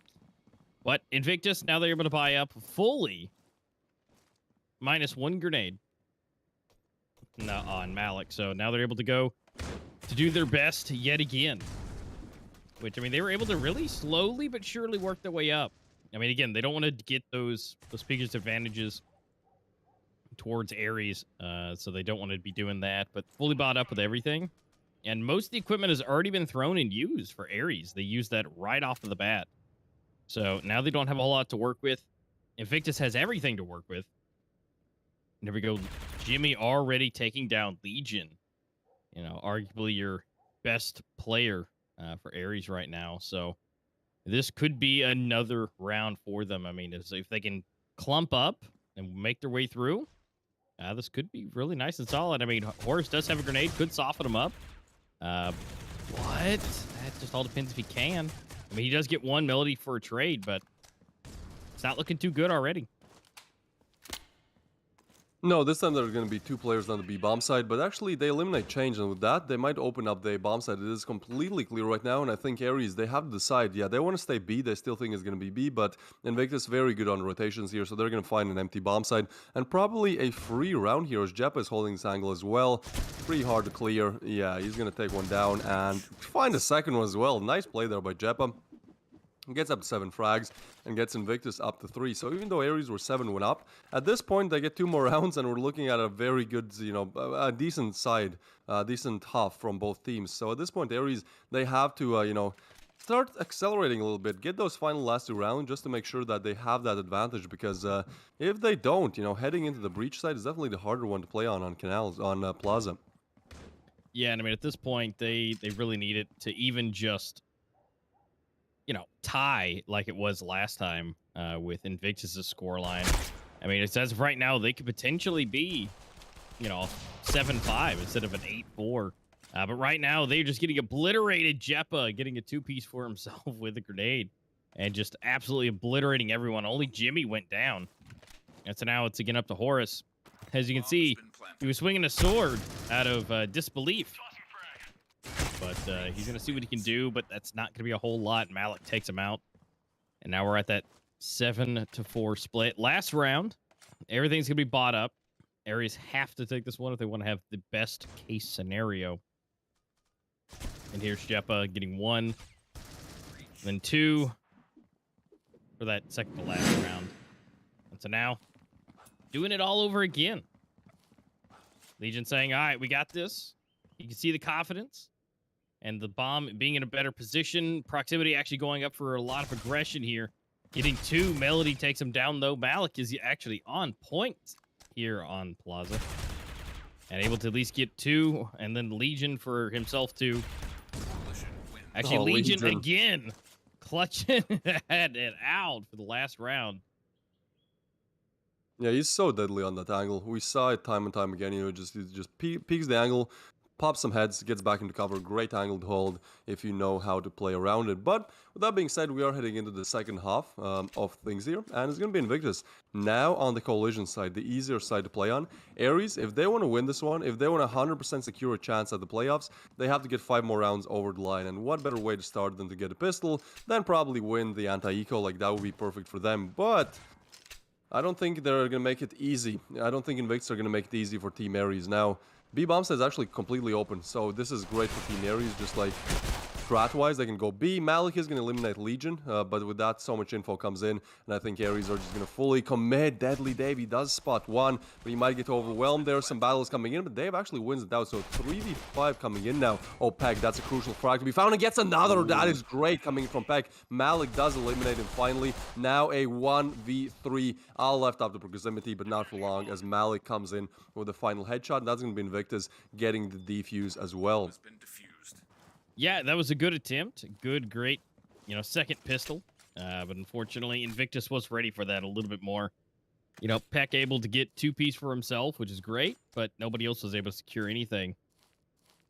So now we get to go into the next round. Everybody's going to buy everything up on the side of Invictus. Now we are going to see a little force, you know, from, you know, able to get some of those kills, some things happening. You know, the bomb planted, so we are going to have 2 AKs. And at least 1 KSG. Now we got 2 Deagles, which, you know, not the worst. They're going to go up and to the front. Legion able to, unfortunately, go down to Malik. And Malik able to get a just nice, clean headshot. They've got to be able to make this securement. Although 3 weapons yet again, still in hand, all of them. But Jeppa jump in the corner, get 1, 2. There's 1 left. He's running. He's on the move. Nobody knows where he is, but wait, Melody found him. And takes proximities out. They are on the hunt. They want these kills. Yeah, 100%. Invictus, they've gotten, I believe, 5 rounds in a row now. They're doing so well, but still, still have to get over that last edge here. Still have to finish off strong. And it does seem like they will be able to do that, as this time Ares, yeah, because they bought up that last round a little bit, now they decide to go fully eco. Only P250s their names, and this might be over very quickly. They're already catching Horus, and I think with that they also know that there's not exactly the best weaponry on the other side. Jeppa, ooh, he does go down to proximity, not without getting one. But Deadly Dave still alive somehow in this situation. But Chains and Legion, they actually get 2 frags. Jimmy, quick on refrag, but it's a 2v2 and Chains and Proximity. They have retrieved weapons. Somehow, they've made this P250 round work, at least for now. Malik, next point of contact, now he's going to find 1 and 2. Yeah, you can't stop Malik on that angle there. Great angle isolation, just gets both players, and that's going to be Invictus. Even though it looked a bit shaky there, they do get that 7th. Yeah, Malik is doing a phenomenal job in this map. I mean, he wasn't doing bad last game, but he is doing way ahead of everybody on this, and he's able to just consistently get those 2 pieces constantly. So no matter what, he's gonna at least get 2 for his 1 life, and that's about as good as you could expect for a teammate. So doing great and making it a lot harder for Ares. I mean, right now Invictus is only 1 round separating it from a tie. And it wasn't looking too great at the beginning, but Invictus has found that stride. Obviously, they are on cruise control mode. They are on coalition side. And so now they just get to find the peaks, find the picks, and just, make those rounds come to them. Well, Horus does come to mid and finds Jeppa, so that's a quick headshot there, and that's a great opener for Team Ares. Now, Jimmy is still staying strong here, 12 kills to his name. Again, he was doing great with entry frags on the breach side of things. Oh, and actually pushes in now. This is very risky, but he is able to find 1, but now so many more players to be found. What is he doing? He gets caught with a flash and gets to go down to proximity. Legion takes on Malik as well. 1v4 now. Dave gets a double, but nothing more than that. Looked very close for a second there, though. But it's going to be Ares finally finding a round after a huge drought here. I thought Dave was about to have a power level of over 9,000. I mean, he was just, you could see he was spraying against everyone, and it's like, if he had gotten all 4 of them, that would have been absolutely nasty. And he got some damage in on the last 2, so I think if he was in a bit of a better surprise position, he absolutely could have. But that round does go to Ares. You do see 3 KSGs, which at this point could be super deadly. Depends if they're able to make those connections. It looks like Horus is going to be the Achilles heel for Deadly Dave. He's consistently taking him down, although Malik is going to go down, actually. Grenade coming in from Peck. So, not too bad. At least he is out of the equation. He is just so strong over here on the A site. Melody is going to sit in the smoke, maybe push out. He's going to get flashed, but still nothing just yet. That was such a weird play by both teams, but either way, it's a 2v3 now. Jeppa and Jimmy, they have to make it work. Now, Jimmy is on a KSG, so retaking that A site might be a little bit more difficult with it. I mean, if he can clear this close angle, that would definitely be great, but still, yeah, it's going to be Horus holding down the angle, and now they know where Horus is, but Jeppa at this point, if he wants to go for it, he is pretty much sandwiched here, pushes in, and it's going to be Horus taking him down. So Team Ares, again, finding 2 in a row now. Looking good, but we said the same on Bureau for a while, and then they just lost that momentum. So, yeah, still 3 more rounds for them to be found. And ultimately, they should be able to do it. I mean, if we look at the side of Invictus, Malik is performing really well right now. Jimmy was performing well on the breach side, but going to the coalition, we haven't seen him that much. And then Melody, Jeppa, and Deadly Dave, I think they definitely have their rounds, they definitely have their moments, but would love to see it being more consistent. Yeah, I agree. I think Dave, out of all 3 of those, has been doing, fairly good when he does show up. But as of this point, yeah, I agree. I mean, really, Malik is the one keeping everything together as far as performance goes. And so, I mean, if they go A, they're going to have a hard time, at least, off onto the back corner. He's holding it down strong. I mean, Dave is already low, so I mean, they're going to have that little bit of advantage already, but he's rotated back. So now they got to make that choice. Do they go for A again? I mean, B is basically clear. I mean, don't be wrong. There could be 2 rotations, and there is Jimmy over there off the far side. But overall, it's pretty much open, and they're going to get that information there now. Horus is looking in. Malik is able to pick off 2. And Horus Legion for 2 more. Now it's all up to Horus and Jimmy and Jeppa. That's the only 3 left alive. The only problem is Horse does not have the bomb. And they've now got that information. Jeppa is sitting on it. And so he's going to have to get this pixel angle just right to be able to get him on the struck. Which he actually is able to do. But now he's going to watch out. Jimmy is coming from behind. He may have heard him. So now going for the push. But unfortunately, Jimmy is actually able to use that tree to his advantage and take the next round.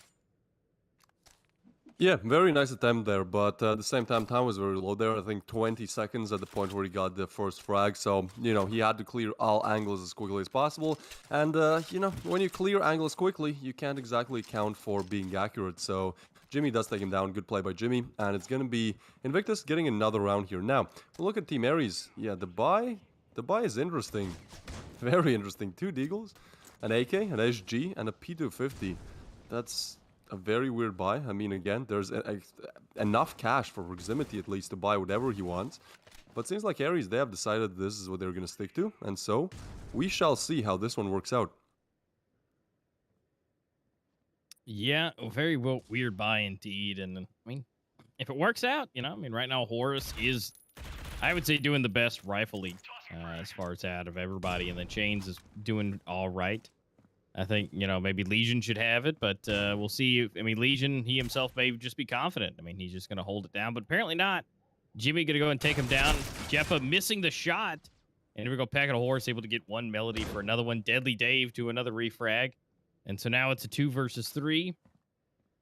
Bit better position for Invictus, but now going to get deleted. Proximity might be able to pick up the weapon. He does. Is trying to get in, goes down, gets the bomb planted. Horse going to try and hold us down, but unfortunately, I think that ping came into a point. At that point, the trigger was not pulled quickly enough. Well, the Melody, 1v1 with Proximity, and Proximity not wanting to do anything too crazy, and this will come out right here. Will this be seen? Oh, and he doesn't see anything, and he gets right into the shins. Proximity actually able to secure that round. Up to 11. So now all they got to do is 2 more rounds, and they can take this. Yeah, that was a really big brain play there coming in from Proximity. Just perfectly isolating the angles, making sure that everything works out in his advantage. But Invictus, this round's definitely not in their advantage. 2 Deagles and 3 XD45s. And if they lose this one, sure, they will be able to buy, but at that point, they cannot make a single mistake. And it's going to be Legion eliminating Malik early on. Horus with another one on Deadly Dave. And at this point, it's a 3v5 with only pistols. Horus, yeah, he just keeps pushing. Keeps getting these frags. 22 his name. So, yeah, definitely somebody who maybe didn't show up as much on Bureau. But as we said, you know, if you have Legion who's playing well, then we have Horus and some other players, Chains, doing great on that coalition defense on A site. Like, it's just going to be hard to defeat Ares. So, it does seem like they have found their way back into this game after a bit of a drought in terms of the rounds. And it's going to be Legion to finish it off. Now, Ares, they're 1 round away from 100% locking in, securing their spot in the playoffs. Now, Invictus, if that happens, they will be on 10 points. And for them to get to the playoffs, they have to get Kings to at least lose 1 game today. Or if they win both, you know, they just have to have Kings playing bad in terms of round balance. So actually, Invictus, even though, you know, they might have lost this game, getting any more rounds would be great for them. Simply because that round balance is really going to come into play if Kings today win both games. Oh, that nade is nasty. Ooh. Malik takes 38 damage from that. Flash is coming in as well. He does actually get the headshot. That's great from Malik.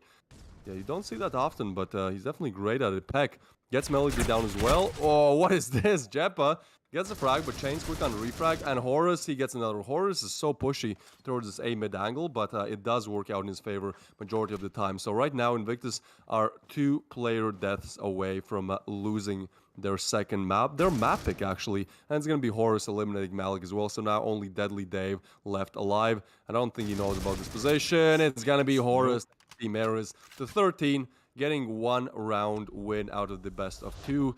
And 25 frags to his name as well. Legion, wow. He had 22 in the first. This time, yeah, Horus showed up big time. And Chains as well. Peck had his moments as well. Proximity, maybe you would have liked to see more from him, but at the same time, you know, a win is a win. And sometimes some of these players have bad games. Now, on the other side of things, Melody, only 6 kills.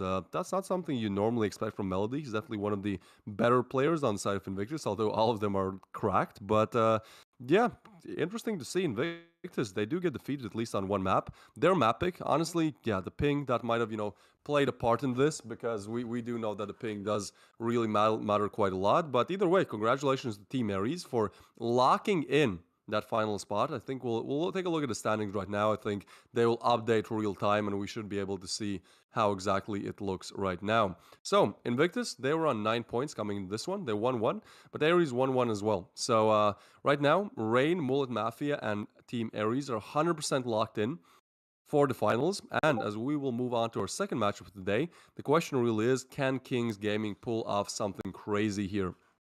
As Yeah. yeah, go ahead. What can they do? I mean, right now we have to wait for the round balances to update. We got the points on there, but the round balance does need to kind of come into play. But yeah, Kings, it's going to be, they have a possible chance, but they have to just take everything, which is a tough call to pull.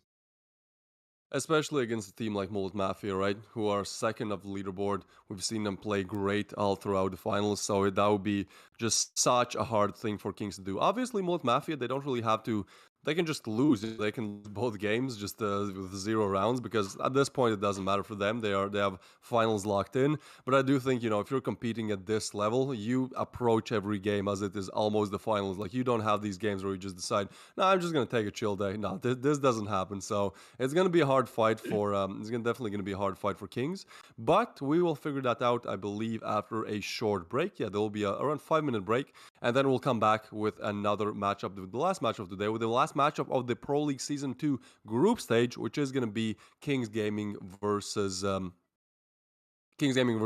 Mafia. But again, we'll see you guys after the break, and we'll see if Molt Mafia are able to make it to the finals, or are Invictus just going to secure their spot. So, see you guys after the break.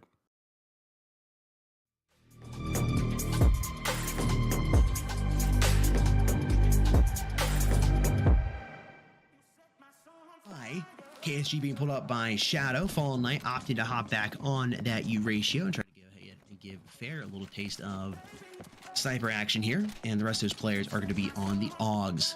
Burning out here, 3 on B, 2 over here on A, and that bomb is working its way up towards the B side right now. Novacaine's the first to strike. He's already doubled it up. That sniper is down. Recurse got to be careful. He's caught in Cafe, but Novacaine now knows where they're at. He responds to some shots of it. Don't let him know. Don't push. I'm here waiting for you. I will slap you down. He's got the fly swatter in his hand. A duel coming up. He's about to get his brains blasted if he's not careful. Fall Knight finds Sadak, but no, the fly strikes back and goes ahead and infects him.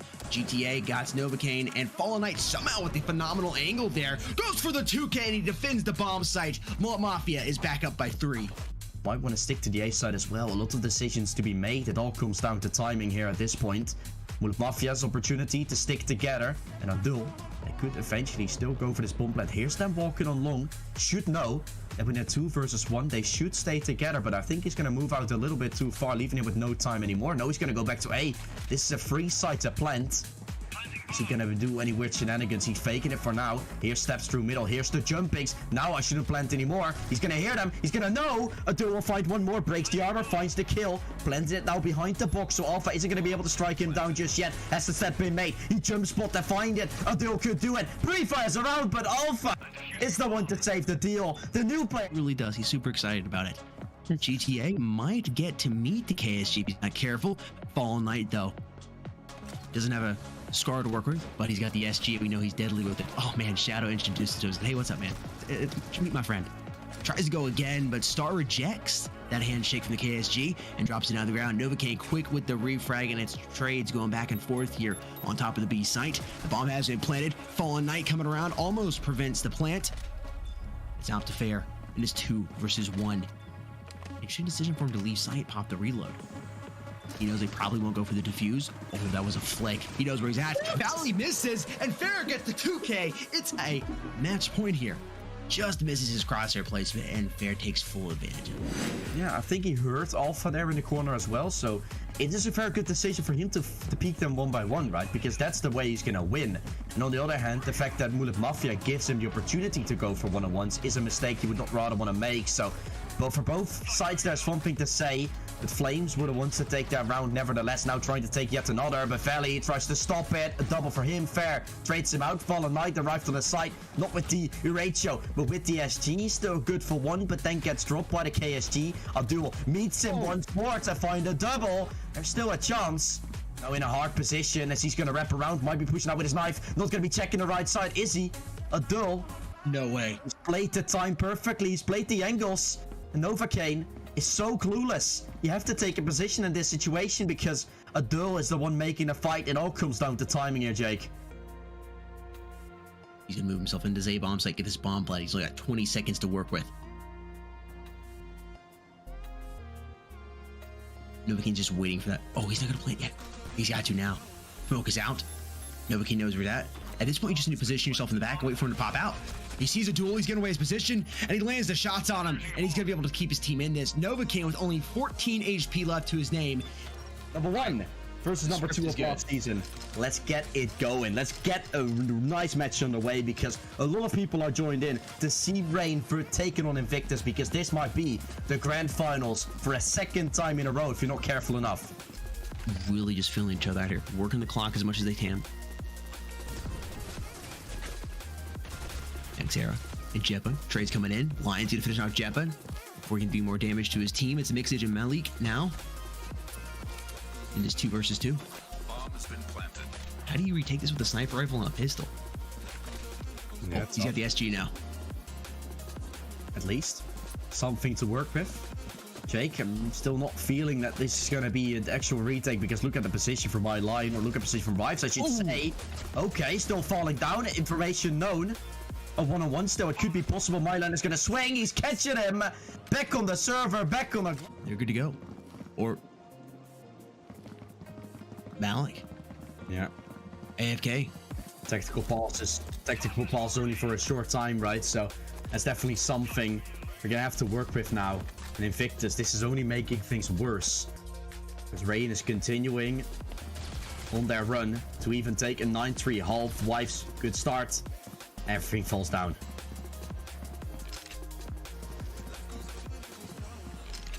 Minute 20.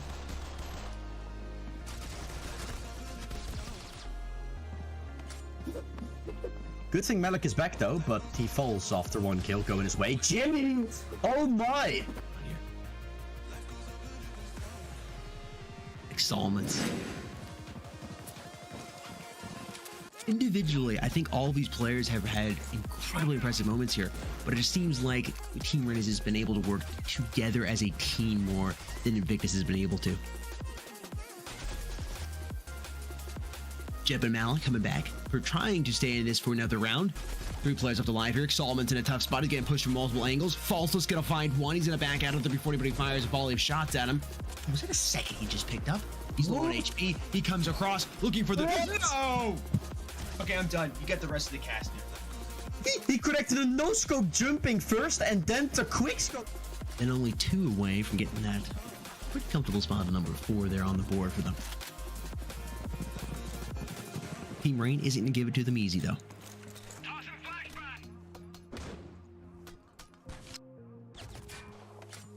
Invictus have redeemed themselves big time. Like, they were in nowhere near close when they win this round, when they would in fact do so, which isn't looking too likely yet.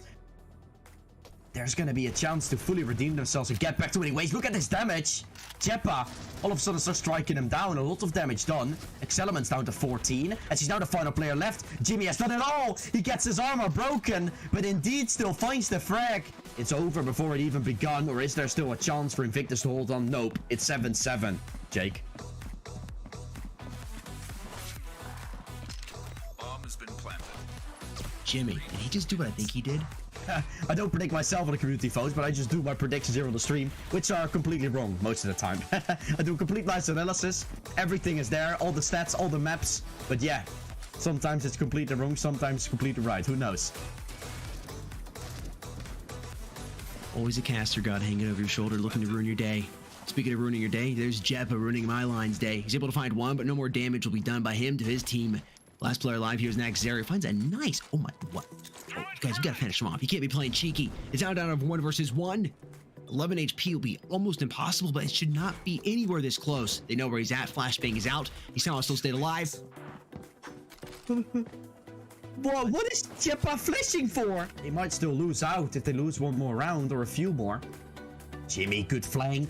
This could be huge. He picks up the entry. My line, a sitting duck. Jimmy tries to fight more, but falls down as he's trying to cross back. Pressure shown towards Banana, but actually no one going there for the side from Rain, so they're still stuck in a 3-on-3. Jeppa is down to 20 health. The flash is gonna come in. Jeppa challenged here by Faultless and multiple players. They're coming his way.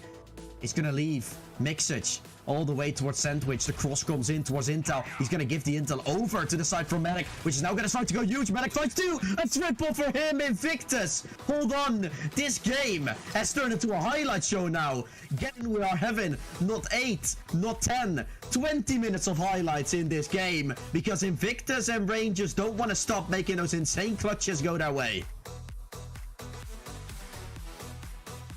This is nuts. This is week 2, by the way.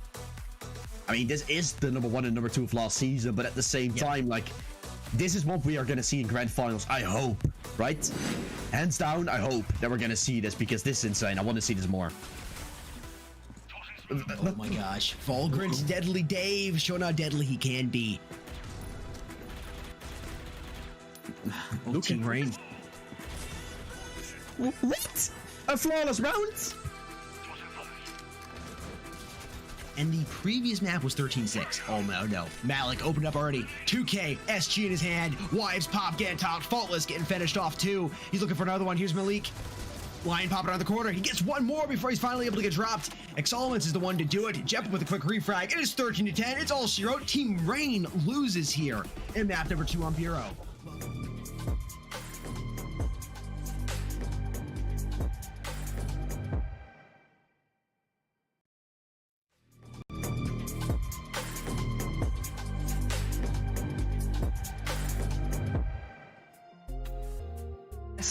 By a round given over. Little bit of an awkward play there to take the side, and so things that might be in a whole lot of trouble soon.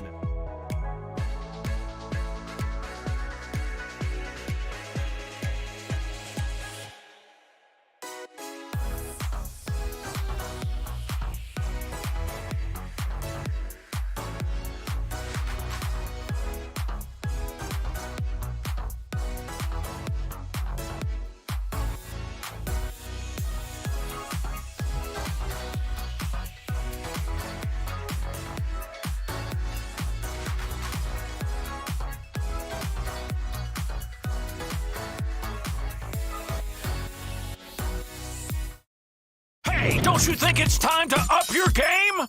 Get to the next level with G Fuel Energy! Item selection! Zero sugar, antioxidants, vitamins, character creation! Wow, looking good! Gamer words, DLC, and speed! Side quest, look out, sweats! Build mode, lag, noob! Squad up!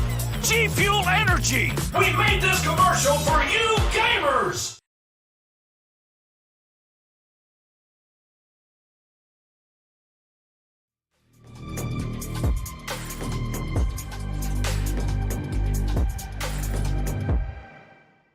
All right, guys, welcome back. Thank you for hanging out with us for that short break.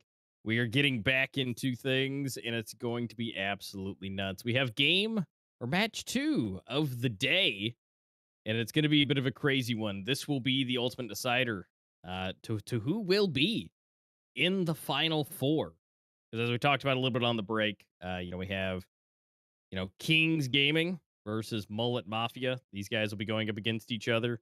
And, well, it all hinges here. Invictus is not exactly in the best spot. They're chilling in number 4. And if Kings Gaming takes it all the way today, they could be potentially eliminated.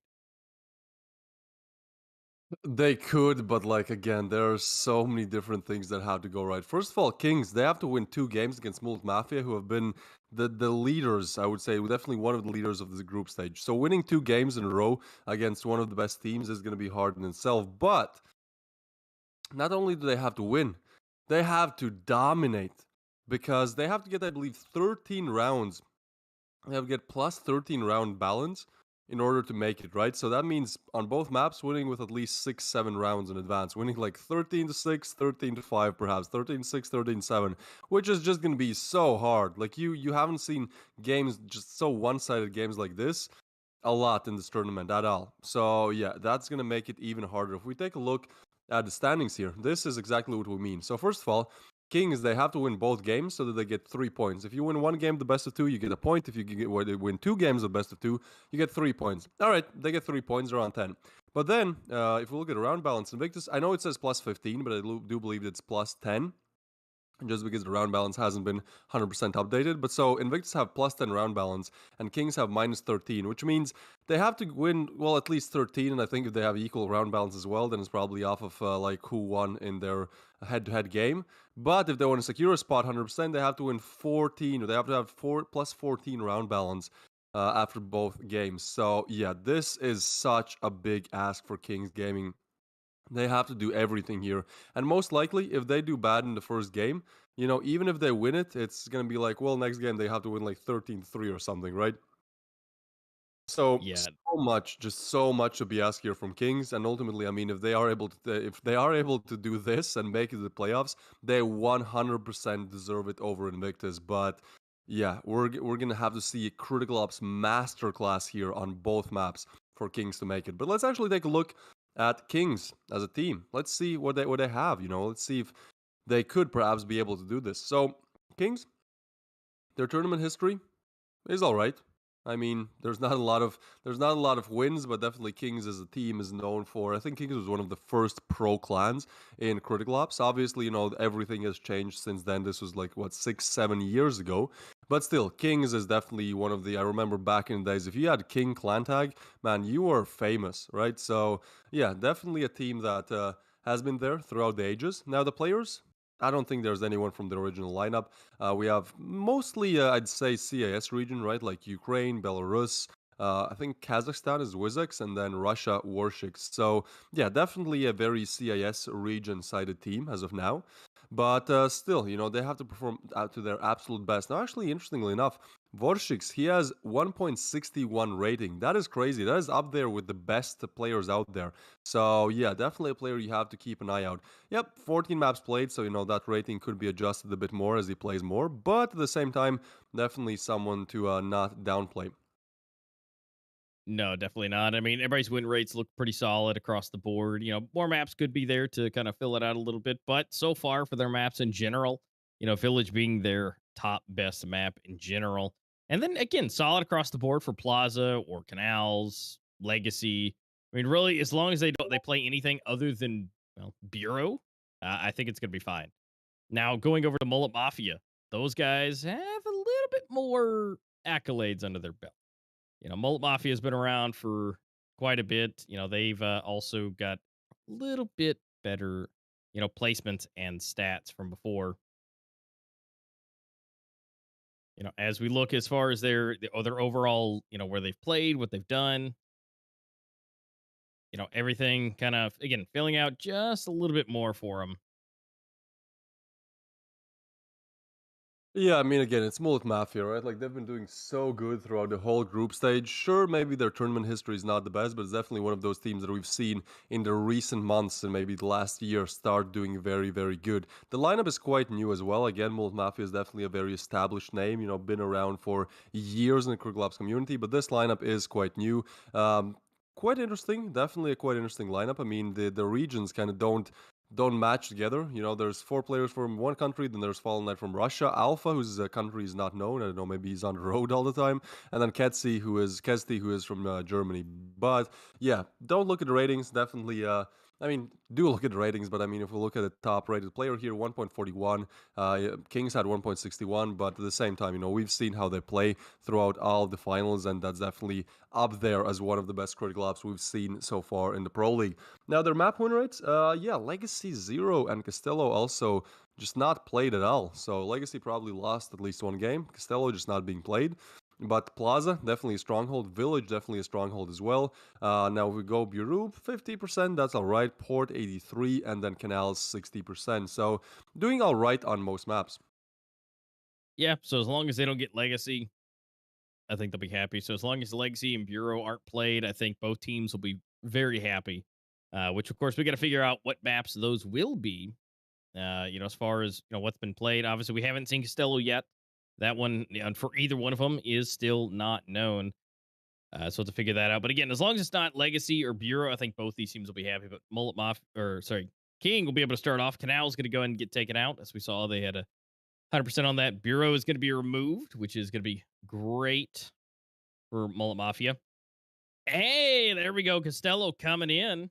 And so now someone's going to have at least a 100% win rate at the end of this. But who will it be? We don't know. But map number 2 coming in from Mullet Mafia will be Port. Good. Oh, this will be great. The map I actually haven't casted yet. And Port. This is just like a dream come true for me. And then, of course, Plaza, Legacy, and Village being left out. Now, community votes wise, we told you guys about this. You guys have made your voices known. And you clearly, absolutely think Mullet Mafia can take this at 82%. But 3% of you think this could be a 1-1. And then 16% are the true fans for Kings Gaming, thinking that they can take this all the way home. Yeah, the odds are definitely not in favor of Kings right now. 16% who think they're going to win, and not only do they have to win, they have to just demolish Molt Mafia or on both maps. So, yeah, again, right as the game starts, they have to go crazy. Right as we get to Costello, which is the next map coming up, they have to 100% just get as many rounds as they can, not give anything to Mullet Mafia because every single round will matter, even if they win both maps. Yeah. Yeah, even if they do. But Costello will be your unknown. It's not, well, one, it's new. So everybody's play on the map is relatively equal at this point. Now, depending on who's practiced the most and who's trained on it, this is where we're going to see a bunch of the unknowns coming about. So make sure that you're tuning in for this one. Get your snacks and be ready because this is going to be some absolutely crazy stuff. But before you dip, make sure you've signed up for Circuit Intermediate. This is your chance. You guys listening, watching at home, this is your chance to get into the crazy action. Circuit Intermediate registration is open. So, guys, make sure to go to the link on screen or go to play.mobileesports.org/app/circuit intermediate for the information for it. Again, that is going to be up, $2,000 up for grabs for winning that. You got the exclusive skin, the emblem that comes with it, and credits and cases will be available for winning. And of course, the subsequent positions, obviously if you get second, third, fourth, there's things for you to grab. And if you haven't done it yet, if you guys just absolutely rip it in ranked, make a team, make a nice logo and hop in, see how good you guys do. You never know what your placement may be when you go up against, some of the best. Yeah, most definitely. Again, you definitely have a chance to go there and get the circuit. And if you get the circuit, well, you can get the Pro League. Again, Pro League is closed entry. It's not like everyone can just sign up and get there. No. You got to go through circuit first. But, circuit is also a tournament that is going to come up before the next Pro League. So at least for now, you have a chance to perhaps make it to Pro League Season 4. Season 3, Here. yes, exactly. So yeah, go take a crack at it again. You get a chance to, even if you don't do the best, you're gonna have some valuable experiences. Learning how to play in team. Those skills, just being able to work with other people and perform well. Those will definitely translate well into other areas in life as well. Plus, it's fun. Plus, if you watch this, you probably play C-Up. So why not just try it at least, see how you do.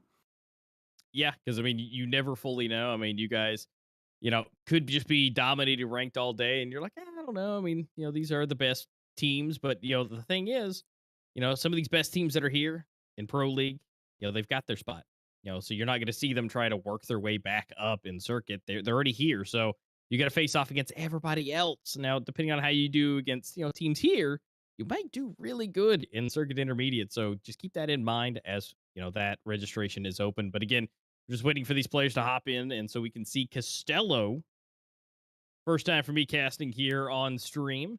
It's going to be exciting. I'm really looking forward to it. I love the map in general. I love the aesthetics of it.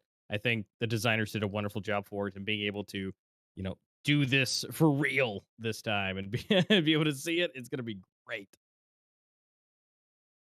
Oh, 100%. I think this next game will be.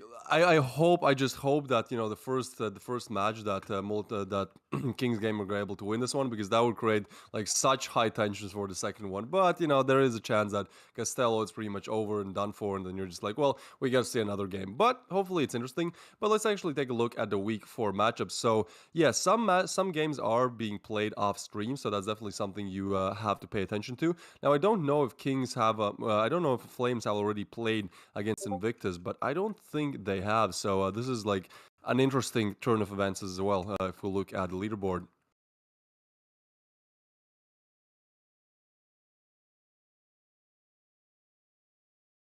Okay, so let's actually take a look again at the standings.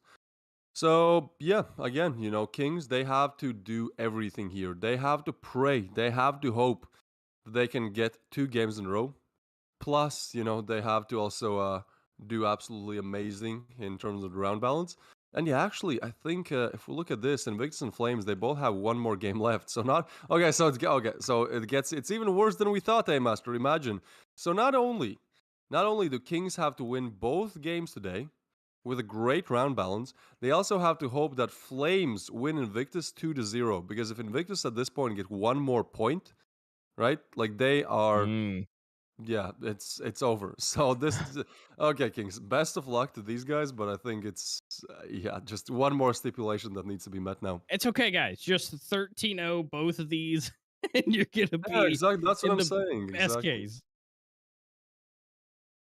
But then if Flames wins Invictus 2-0, then they'll have 11 points. So actually, I think I think at this point, it's not possible, man, is it? No, it's not, because well, I'm glad we figured this one out. So now the games will be so now there will be less high. But yeah, it's not possible. There is a very slim chance that the very specific set of circumstances have to come through for Kings to be able to secure it, and hopefully Flames don't do as good, but Yeah, good enough. But see, the thing is, like, even if they win like with 13-0 both games, they'll be on 10 points, right? Invictus are on 10 as well, so they can't win any more games. They can't win against Flames, but Flames are on 8. So if they win both games, they get 3 points. They're on 11. So it's unfortunately it's just not possible for Kings. It is 100% locked in that they do not make it to the playoffs. Whatever happens, you could ask for literally the perfect scenario, and even then, it's not possible unless somebody gives them some extra points. So. Yeah, unfortunately, we'll see this game. We'll see if Molt Mafia are just able to get more points. Why not, secure a better standing, a better seeding in the playoffs. But other than that, I think at this point, Kings are probably quite down in their spirits. But what they can do, though, there is something that they can do. If they could secure, Flames move up and things move around. I mean, maybe just being able to, basically just secure their spot for next time around. That's kind of your best case scenario at that point. Then I know it's a lot of numbers flying around, but it's like, I mean, that's really just kind of the best case scenario is position for next time. Yeah, that's also a good point, actually. Yeah, because I think that 8th and 7th spot, 2 teams getting relegated to circuit Guaranteed. next season, guaranteed. But that sixth place, there are definitely Flames could be there, right? Kings could be there. So yeah, it is somewhat good for them to at least get some points today, so that they don't have to play against that 3rd place of circuit, to figure out which one gets relegated, which one does not. So that will make their life a little bit easier, coming into the next season of the Pro League. But yeah, Kings. I mean, they had an all right run. I think we might have expected a little bit more from them, just because of how they've been playing in other tournaments. But unfortunately, that's not going to happen. But again, we have to remember that there are definitely some teams who they were in circuit again. Aries, Team Aries is like, I think, the biggest the biggest just like surprise for everyone, right? Like they were playing Circuit last season.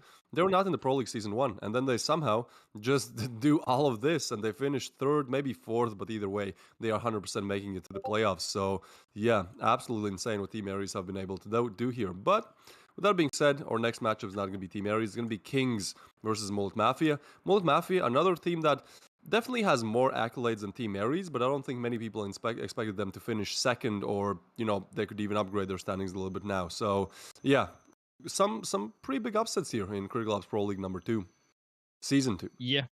Yeah, it's not going anywhere close to what people, would typically assume, which is fantastic. I love the upsets for everything. And well, I mean, they're on a pretty good run.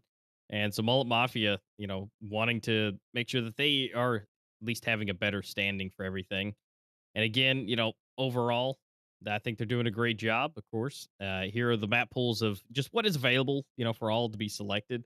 If you guys saw that, Pro League Season 1, we had a few other changes. Obviously, we do still have Village Legacy being pulled back, staying Port Bureau and the Castello, Canals, and Plaza.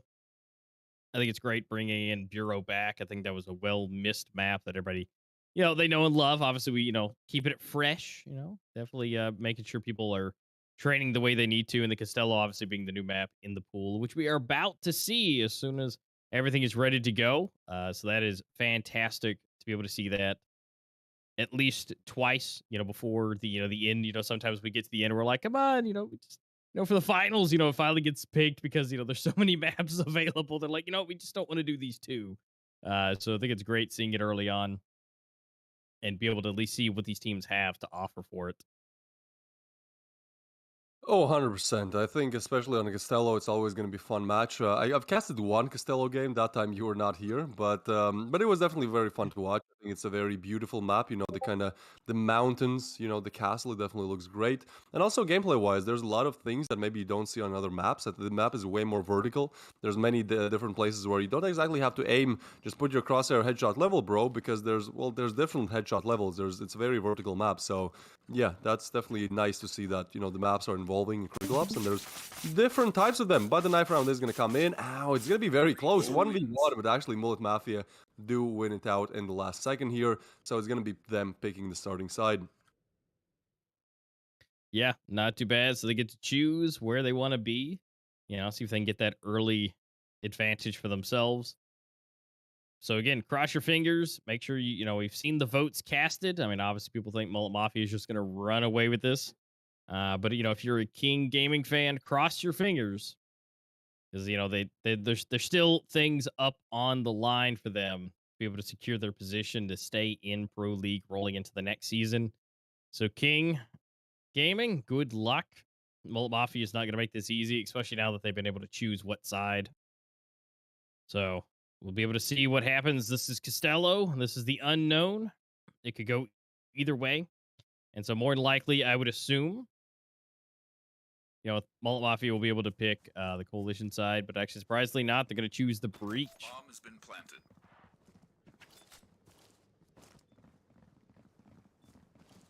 Well, so much to do for Kings here. They have planted the bomb, but now a 5v5 retake is underway. Oh, and they're all sending their resources towards this area. This is quite a hard one to check. Yeah, Mullet Mafia, they're almost on the side, but this is the thing on Castello. Even if you're almost on the side, you're not exactly on the side, because the side term is very loose here. Now, Wizax, he is going to be able to get one, and Recourse with another frag. Oh, and Valley, that's a quick headshot there. Now, Mohomax has to do it all together with strength. He is going to peek, but the defuse is coming in. Knife out. Valley somehow knifes one, but Mohomax, he does win it out. This was such a chaotic start, mid and end to the round, but somehow Kings, they do find their first round. Wow. Yeah, that knife, definitely surprising. But, Moho able doing some big action, at least getting that first round, which gives them a good early lead here. Is it impossible for Mullet Mafia? Obviously, we saw Invictus do pretty good in the pistols, but, this should be a solid second round for King to be able to secure. And looks like they're going to go for a hard push on B yet again. See what's possible, get that bomb planted, and then get into position. Moho's got a huge deal here.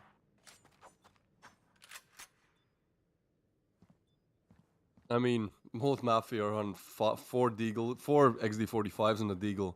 This shouldn't be too Ooh. hard to find an answer to if you're on side of Kings Gaming, especially with the bomb planted. I think at this point they're just looking to stack up that cash. But yeah, honestly, I think at this point Molt Mafia could just save, 5 of them saving. Why, you would ask? Well, so Kings don't get more money. So they don't get the kills, but if you don't get the kills, you don't get that $300 cash bonus. So Ooh. technically, if they really wanted to, they could take 1.5k out of the hands of Kings Gaming, but seems like they are going to go for it. They are going to test their luck. Now, Vorshix does go down, but the rest are going to be able to get their frags. And actually, this is the first time these teams meet on Castello, and it's also the first time both these teams play Castello. So yeah, it's going to be interesting to see how well they can adapt to this new map, playing it at the highest level of competitive. Yeah, this will be someone's 100%. Of course, we can see Valley get that knife. But yeah, this will be someone's 100% guaranteed. Someone's going to be taking this win home. And now it's time for Molt Mafia to see what they can do. We do see Novo coming in with the KSG. This, honestly, I think this would be perfect for this map. I mean, a lot of close quarters. Pretty much any of those blasts will be doing in just an astronomical amount of damage. And so definitely a good pick for him. Now it looks like A is going to be the topic of choice for King Gaming to get up in here. And then we leave just one off to the side to make sure there's no backstabs, no nothing. And the push is commencing. We got one on either side coming in. Flashes just coming out. Everything's... What? Oh, wait, what? The grenade got him actually from Valley. Shadow for another one. Novo getting another one. All leaving it up. How'd you say his name? Vorshik? I'd say it's quite a Russian one. I'd just go for Vorshiks, but I'm putting a Russian accent on when I say it as well. Yeah, I think it's Vorshiks. I think that's what you can go for. He needs to go for some frags here though, so he gets Novocaine. 1v3, but yeah, probably not gonna go for this one, especially with the bomb down.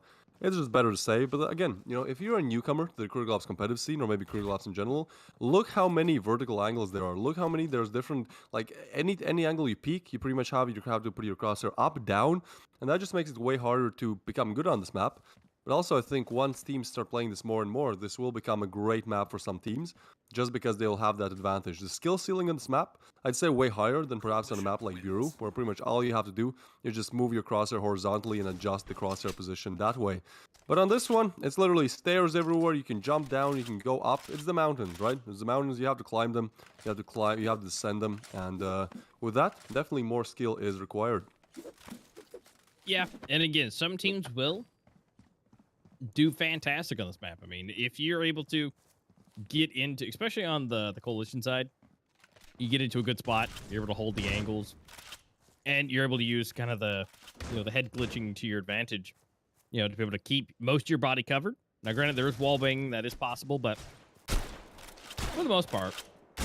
Wait a minute, Strength coming in for a triple. All right. KSG and getting the bomb planted, completely opening up the A site by himself.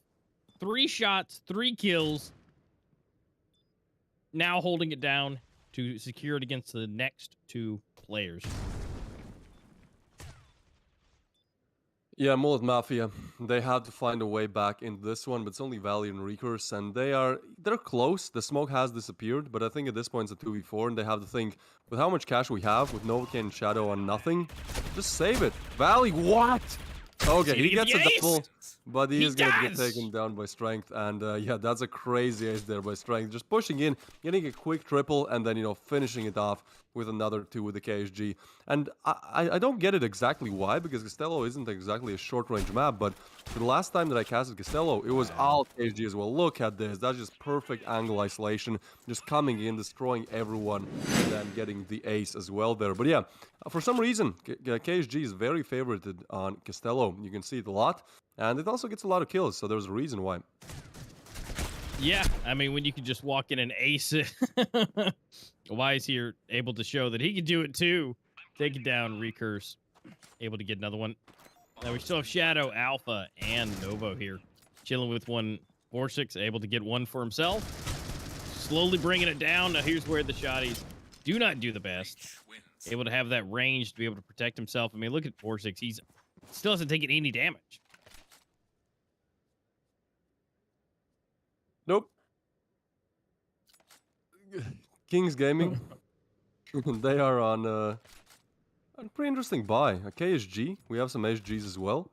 And if we look at this scoreboard, yeah, Alpha's on 0. That's not the best. But on the other side of things, Mohomax is on 2. And if we look at the ping, it kind of explains why. He's on 200, well, a bit lower now, but still very high ping for him. So it's going to be a bit hard for him to play all right. But with that being said, you know, most players on both sides are either from the European or the CIS, kind of the Russian region, you know. So that's also why the pings are definitely there. Now at this point, I think Molt Mafia, they just have to hold strong on that A side. It has been attacked time over time again, and they haven't really found any answers to fix that problem. But Kings, they're playing this very, very slowly. And again, you know, so far, even though they don't have a chance to make it into the playoffs anymore, they do have a chance to not finish 6th. And I think that's ultimately what they're here for. They know that if they win this game, they don't have to play another one and potentially lose their spot in the Pro League. So I think that's another reason why they are definitely showing up today. Yeah, definitely. I mean, this is definitely something that's 100% needed. Novo able to get the nice headshot, KSG action. I mean, this is such a hard spot, especially with the shotty. I mean, he's he is just barely alive, and they can just hit him from either side, just barely. I think he's trying the most. I mean, his teammates are coming up from behind, though. They're not keeping it. Valley able to get 1 and 2. Strength X is able to come in to get 1, but Shadow refragging it. See, they just did not watch their rear, and ultimately Valley was able to come in and take both. Yeah, so Mullets, they get their 2nd round on the board, and honestly, I think Castello is a bit more breach-sided. Just look how far away those bomb sites are, right? And there's not really many ways how you can rotate over. If you're on the coalition side, you either go through spawn, or you have to go through mid, but mid is very hard to go through. There's normally somebody holding that angle, so yeah, for on the coalition side, you kind of have to commit very early to either bomb site, and just stay strong on it, you know, just be a stronghold on that bomb site. So, okay, he's gonna get 1 with the KSG. Mohomax, though, comes in with a quick refrag, and Alpha here fully flash, does get away, doesn't catch the KSG bullets. What is this? Alpha for 1, but it gets taken down by Strength. 2v3 now. Reeker, Shadow, and Valley looking to deny it, but Moho, other 2. This is big. 2v2 now. Moho definitely doing all the heavy lifting, but now he's down, so it has to be his teammate. It has to be Donnelly finding that final frag. He does find the bomb plant, so that's some extra money secured. But at this point, Donnelly has to secure it as well. With the KSG, I think he knows where the Valley will come from. So that KSG should be able to rip. Oh, he does spot him. But again, you can jump up there. Look how many different vertical angles. You can jump on the box. You can stay down on site. That's just going to make it harder for Valley to connect this headshot. Long, close range as well. Oh, this is so close. Gets a little bit of damage in. Donnelly as well. Playing just the XD45 now, but Donnelly, he's playing this perfectly. Just staying as live as long as he can and eliminating Valley as well in the process. Wow, that could have went either way. Just running out of ammo, dancing around.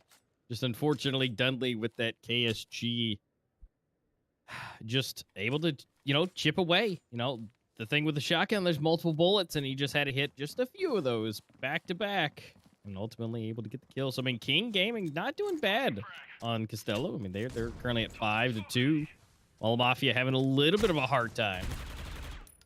But here we go, Strength and Valley for 1 each. 4-6 able to get another one.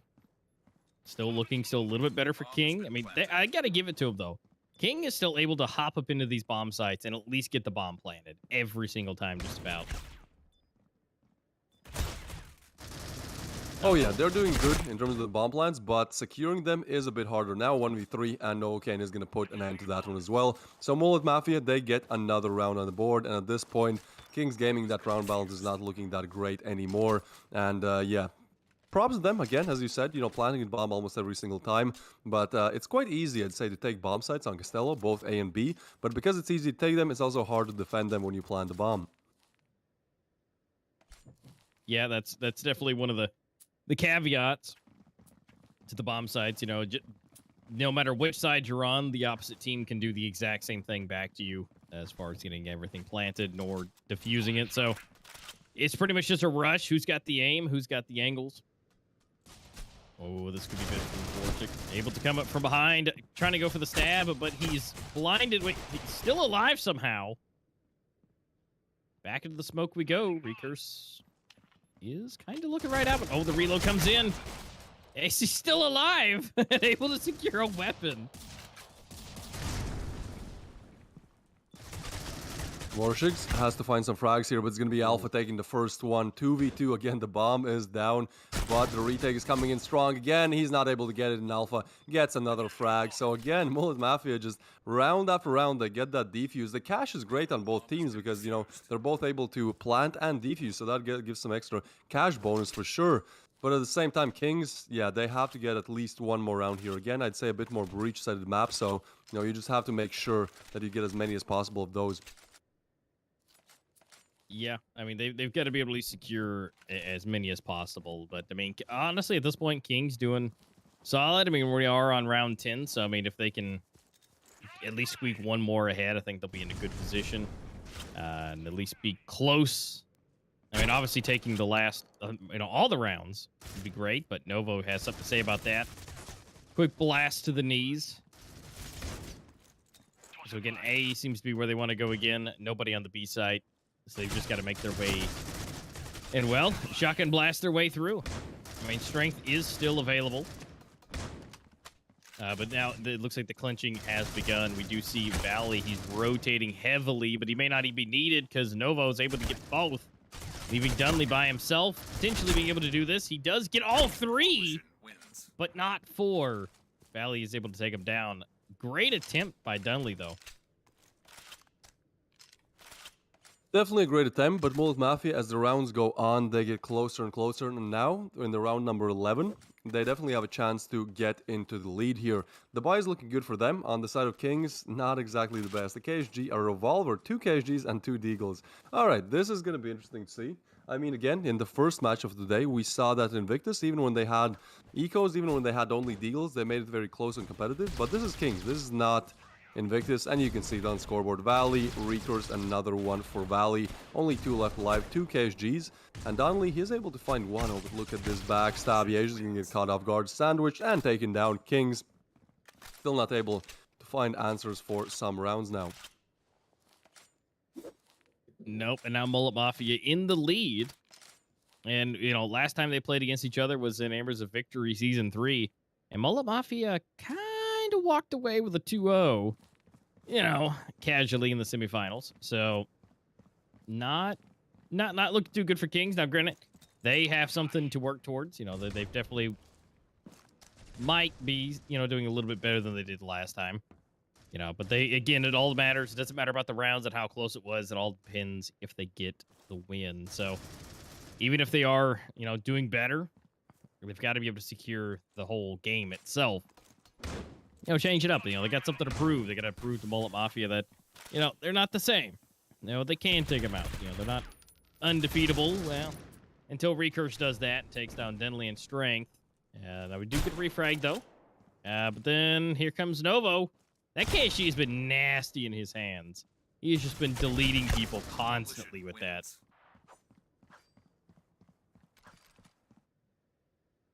Yeah, so heading into the side switch, we will have Molt Mafia having established a pretty nice lead here. Again, I think 5 or 6 rounds in a row. Like, they're doing great right now. And especially with the pistols, you know, they can definitely rip. And I think on the breach side as well, with how easy A and B bomb site is to take, especially with pistols where you don't have rifles, where you can't just, like, spray everyone down, this could be an 8th one for Molt Mafia. But this is a good call from Kings. Yeah, they're just going to gamble it. They're just going to stack it. They don't want to have like 2 on one side, 3 on the other one. Oh, but actually, the Breach have taken the Collision rolls, and the Collision have taken the Breach rolls. So we're looking at a Spawn defense here. Spawn defense does come in. Shadow for 2, Alpha for 2 as well, and it's going to be only Wizards left live. He gets taken down as well. Molt Mafia, great call there. You know, just wait a little bit. You can push a minute in, and you're pretty much in the same situation as if you just did it at round start. But if you wait, you have a chance that this happens. So yeah, that Spawn defense definitely coming in great. And with that, they are heading to their 8th round, and probably the 9th, as obviously the buy on Kings is going to be nothing. I want to say nothing spectacular, but in fact, it's just nothing. Yeah, they are saving every last penny. They do not want to waste that. And now we're going to see, actually, Dunley picking up the kill. They are able to secure one of those KSGs and potentially be able to do something else with it. Bomb is going to be planted. Valley is just waiting here. Going up here, getting some peek, getting some damages. Dunley getting taken out. Still not being answered just yet. Recurrence of Valley just peeking those blasts. But wait. Wyatt's able to actually get 2, and then Warshik's have to get 1. All right, 1v1 for Warshix. He has to get this one with the KSG. Alpha is playing this nicely. He can't connect the headshot with the KSG. Yeah, see, the KSG is good, but it's definitely not pinpoint accurate. If you want to hit someone, they have to have exposed more than just the head. So Alpha there playing very nicely. I mean, 1.34 rating to him as well. And even though that round was way too close, you know, they definitely should not have been like that with only XD45s. Molt Mafia are still able to take it over the line and get themselves to almost double digits. Now we're heading into the first rifle round of this half, but yeah, they're just looking very solid. And again, it's one thing they're doing good, but another thing is that Kings, they haven't won a round for, what, 6, 7, 8 rounds. So at this point, it's just hard for them to find any entries. Now, Donnelly and Strength, they are trying. They're definitely making this a 3v3. Yeah, I mean, they're taking their time, or they're trying to keep things down. I mean, Warshik, Moho, able to, they're coming up from the rear here. Valley, able to pick off 1. Again, those head pieces, making things more difficult. And again, that vertical gameplay, you know, changing things up a bit. Normally, again, like I said, you know, you just gotta look ahead and, you know, shift up or down just a little bit. But Shadow getting the caught off the guard, at least for 4-6, and so able to secure the kill. And the 10th round, first one to double digits. You know, King Gaming was doing great. All until now is their turn to defend, and well, and they started kind of going downhill just a little bit. So Molt Mafia, 3 rounds left for them to secure it. Full buy coming in from King Gaming. So now it's their chance to fully 100% try and to defend the site. All their equipment, though, is pretty much already used. They've got everything blocked off here, but is Novo going to care? I don't know. Maybe not. He's just going to wait and see if he can hear anything. He does more than likely hear some people. He's got to have his headset turned up. And just, you know, give it all the information. I like this play by Wizx, kind of jumping, spotting some players, and when you're jumping with the KSG, it's still somewhat accurate, so he's, you know, it's possible that he even gets a frag from there, but it does seem like he's going to retreat from that position. Again, Kings, they have 3 players on the side, but with how easy A is to take at times, like, that might not even be enough, but it's going to be Wizx actually taking down Recurse. Okay, Novocaine, yeah, he gets spotted as well. So at this point, I think Molt Mafia, they might have to decide to go somewhere else. Will they even be able to? Wizx and Warshix, they just push in and get those frags. Shadow with 1, now has to find 4 more. He gets another one. Okay, his position is definitely known, and the bomb is not in his hand, so he has to get that one as well. Yeah, he's kind of paranoid that somebody might be creeping up behind him, but the timing here just does not work out in his favor at all. Or does it? It's gonna work out for him in terms of timing, but not in terms of getting the frag. Strength. Finally, Kings find another round on scoreboard with that KSG, making it 6, but still such a long way to go to even take this map. Yeah, they've got to get 4 more rounds just to tie it up, and then they've got to be able to take 3 more past that. And I mean, don't get me wrong, there could be some trades back and forth a little bit. Again, could be you know, 12-12, but it's not a lot to work with. And so King really need to start securing this now, even though there are pistols, and it's definitely best case scenario. But if they're able to do something almost like that, and be able to take down at least 1, secure the weapon, but now they've got to get into the bomb site and take these weapons. Bombs being planted, and they are into the site. They haven't secured any of those weapons just yet. Looks like Valley is looking to do that now, getting the Scar picked up. Now, we might be able to... All right. Nope. He's able to get all 3, actually, and going for the defuse. Not too bad. That was great. I like that triple. That was very clean. Getting the double, sure, that second one might have been easy. But that third, jumping down, spraying it down with the AUG, that just looked very good. So, Wizx, another player who's doing great on Kings, 1.26 rating. Not the best win rate, but I mean, that just accentuates, you know, how good that win rate is, how good that rating is, because if you're losing most of your games, but you still have a very good rating, that just means you're really performing every single game. Yeah, that rating does come in handy. Now, the win rates, you know, obviously things happen. But again, being the entry fragger, having a 1.26, not too bad for himself. Now, we're going to try this again. There comes Shadow, clearing it out. Dunley able to do a refrag, but then here comes Shadow again.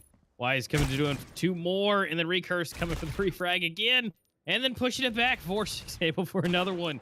And now it's all up to Novo to get 2 with a KSG, which is totally possible in his current position if he's able to get some of those quick close quarter shots.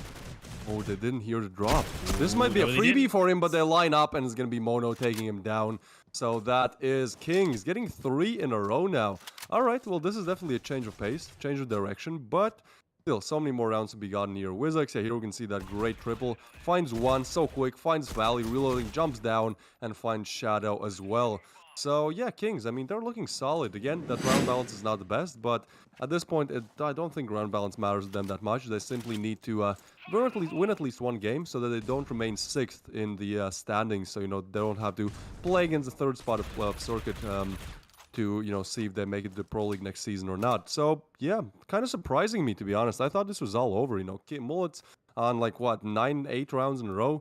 It was like, yep, it's probably going to be over. But no, somehow Kings, they are slowly finding their way back into this game. And especially with this round, being Mullet Mafia on a very big eco, it should be an easy one for them. Valley already dinked up, already not much that they can do in this situation. Donnelly's going to find Recurse, and as they all push the B bomb side, this should be just an easy spray down. Yes, it is. Vortex takes down 1 knife kill side as well, and it's going to be only Novocaine in his position known, and he is going to get pushed any second now. I do think they know where he has went, and that's going to be Wizx eliminating that danger. So Kings, almost all equal now. 4 in a row for them.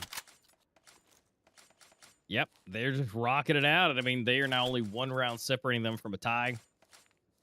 Now, Mullet Mafia is able to buy up, well, not everything, but most of the things that they could possibly need. They've got the weaponry, they've got some utilities, and so now they're able to move forward. Try it again against King. I mean, again, they have everything they could possibly want. Weaponry that they could choose. They have all the equipment that they could possibly want. And now they're at least not using it all at once. Now they're able to secure things. Novo trying to get some info. Here he is. Wizx able to get 2, but not 3. Valley, Novo for 1. Strength getting a double again. And will this be his triple? No, it's going to go to Dunley. And now they have tied it up, both on double digits, both at 10. So King really, really wanting to keep this. Because again, yeah, they really don't want to, you know, put themselves in a position where they have to fight their way to stay into the next Pro League. So even though, you know, it's not being in the top 4, they definitely don't want to be in the bottom 3. Yeah, at least secure a chance to make it to the Pro League next season. You know, that's definitely maybe not the best season right now, but again, you know, stay in there. And the more you play in the Pro League, the better you generally will do, just because that experience is definitely account for something. But with that being said, Kings are doing very good right now as well. 5 rounds in a row, getting that opener frag in what could be their 6th one in a row. And yeah, overall, just whatever they try to do, it kind of works out. And especially with that being on the Collision side, where, you know, on the Breach, it's a bit easier on Costello, I'd say. That's definitely impressive. That's something you have to pay attention to. Now, 1 player has actually died, but Novocaine does find Mono. So it's going to be Wizx taking down another one. Kills going both directions. 3v3 now. Bombs still dropped. Still could commit to either A or B. But it does seem like that bomb is going to make a rotation over towards mid and probably towards B as well. At this point, Molt Mafia, they don't exactly have to push immediately. They still have 50 seconds to work with. But it does seem like they are slowly deciding to go towards B. And on B, we have Donnelly, and he has been so strong, getting another headshot. Now, Alpha is going to eliminate Strength, but Donnelly's position is still not known and still not cleared. You can play in so many different angles here on the B bomb side that at this point, they might just decide to rotate over, which is the perfect call coming in from Mullet Mafia, as they'll find an empty bomb site on A, and Kings will have to work on that 2v2 retake. Yep, and so now they get into the bomb site, get it planted. And so now that retake now will have to be done. We are going to see a huge rotation, potentially, no, at least from 2 different angles at least. So not a full swing around, but we will be able to see Dunley coming up from the top. But wow, Valley able to quickly flick over and to take him out. Now it's Vortex by himself. Valley's not too bad. I mean, Alpha is really low, so it kind of all depends. If they pick the same exact time here, this could be bad. And it looks like they're going to be able to play against him and be able to take him out. So now Mullet Mafia back to the lead, at least by 1, up to 11. Yeah, finally breaking that 6-round streak that Kings were on. And at this point, if we look at the cash, I do think that on the side of Molt Mafia, they kind of have to win this round. If they don't, their cash is not going to look the greatest, and that's going to be that's going to be Kings getting even closer to winning it out. Now, Wizx, he's definitely doing great. Vorshix, 1.61 rating. This time not top frag, but still positive KD, doing a lot. Now, Moho, you could ask maybe a little bit more from him, but I think at the end of the day, he has had his rounds, and also the ping on him is not the greatest. But on the side of Molt Mafia, they have been, I'd say, pretty much everyone performing to quite a similar level. In every single round we see one player popping out, but then there's someone else who decides to take the lead here. And this round, well, it's going to be Strength already eliminated, and the bomb slowly moving towards A. Now, Kings, they played a classic kind of 3A, 2B, but with one player being down, it's going to be 2A, 2B. Mono has to shoot, but he's so flash. He's still alive somehow, gets away. I don't know how. There were literally 4 players coming for his head. Oh, he jumps out, but yeah, that's just going to be Valley eliminating 2, actually. Wizx doesn't go down without a fight, gets a frag, but at this point it's a 2v4, and the bomb's going to get planted, smoke's coming in, and that A bomb site is kind of hard to retake if you only have one entrance to do it from. That's kind of what we talk about, where it's more breach-sided, because also if you have to do retakes, a lot of the times it's just going to come from a single entrance, and it's just harder when you don't have a teammate who's maybe sandwiching together with you. So it's going to be Valley just going for more and more, gets another double there, and that's going to be Molt Mafia on match point, 1 away from winning Kings on Castello. Yep, just so close. And the fact that, well, King did not win that one, so now they're going to have to, buy as much as they can. And, I mean, we do see Dunley. He's got a Deagle. We do see some KSGs. And, we still got some Augs, too. So not the best. Dunley may have had a little bit better, but I think with a solid run for the team, I think Dunley can pick something up. But Vorsic Strength, oh, no, Dunley actually does get one with the Deagle. Unfortunately going down, but, 2 KSGs versus 2 rivals. I mean, not the worst, especially with the B side. I'm not saying they're out yet, although we do get to see Wise pick up himself a SG, and he's able to secure 1. And so now we got Novo. If he gets pinched here, he hears them. He knows they're moving. If they peek him at the exact same time, potentially, no, he does get the double and secures the entire game for his team. Yeah, that was very close. Honestly, I thought Kings at one point are going to take it, especially on that 6-round winning streak, but ultimately not able to do that, and it's going to be Molt Mafia, kind of the favorites of this matchup. Again, only 16% predicted that they are going to win this, one. So, yeah, doing very good. I mean, if we look at the scoreboard as well, yeah, Recourse could have maybe asked a little bit more from him, but ultimately Valley was playing so well that it didn't matter that much. And with that being said, we do have a second game coming up. But unfortunately, Kings not able to get even a single point in this one. So if they win the next one, at least they will be in a better position, as we talked about. But either way, Molt Mafia looking very strong. And it does seem like they probably want to secure that first spot on leaderboard, because that will put them in such a better position coming into the playoff seedings. Yeah, it definitely would. I mean, that would put them in a really, really good position. Again, being in the number 1 seed would be fantastic for them. So, well, 82% believes Molt Mafia can take it, and, well, it came down pretty close. But ultimately, Molt Mafia did take the win, so King will need to prepare themselves in the short break that we're about to take and get their headspace back in order. So as we roll into port, maybe we can see a little bit different gameplay from them, as maybe a victory nonetheless. Keep Molt Mafia down a little bit, even though, again, they can't fully secure themselves into that top 4, unfortunately, but they can at least keep Molt Mafia down lower, making it a bit harder for them. But we'll take a short little break for you guys. Remember, get some snacks, get some drinks. This is going to be the last game of the day, so be sure to be back and ready to go here in just a few minutes as we come back from the short break.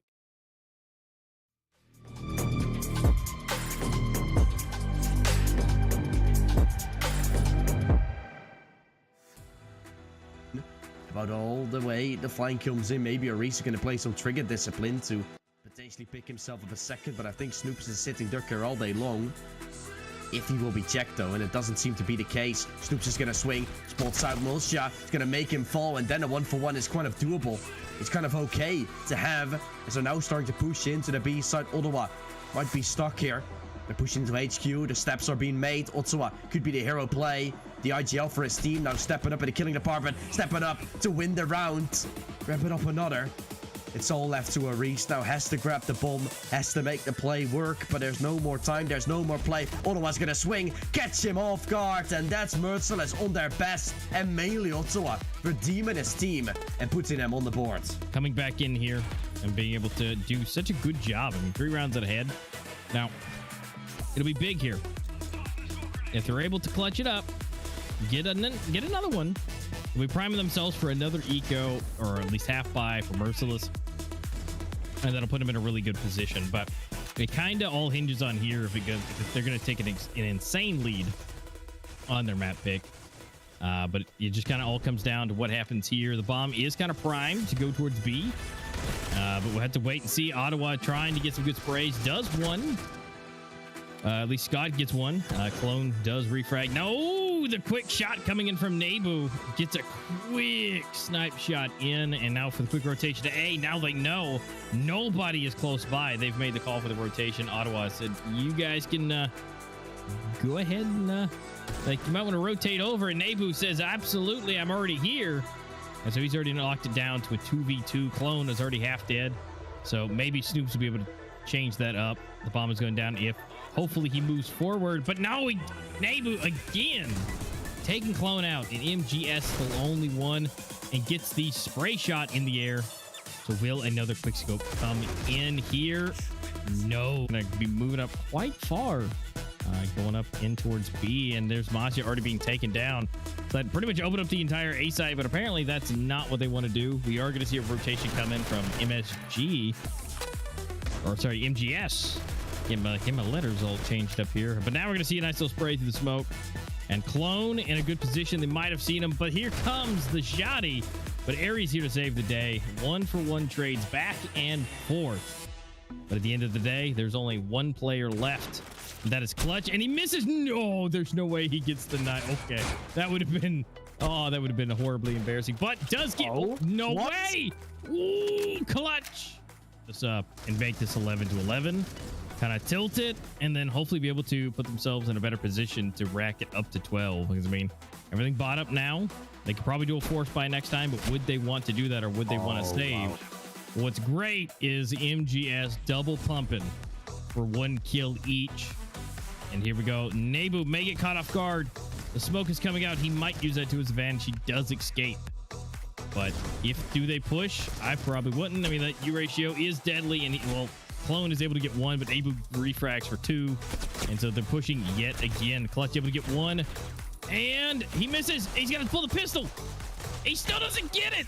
But he finally does the last couple. Still stuck. Close angles. Trying to swing with the M4. This will help him from the back, though. And Metal comes out to go absolute nuclear as well. Beautiful hold from Evil Vision. And so, more economy going to their way. Elevate in a very uncomfortable spot. They look good from the start. But things have seemed to become on neutral territory once again. And that's when Evil Vision is on its best. Yeah, they're working pretty good. Now, this should be another round going their way unless something catastrophically happens. I mean, just a bunch of pistols. I mean, Dappy, on the other hand, he does have himself a revolver. We do see at least 1 deagle on Trammel, but unfortunately, they're just going to get wiped away pretty quickly. And now they're starting to go down with a double and triple coming in from NSU. We might see some more of the Eurasia action coming in soon, but Elevate, because the lost bonus they pulled up, everything is going to be SGs now. Those are going to be able to be picked up by Evil Vision. We might be in future trouble. And Die For Me says, I'm going to let you all die for me.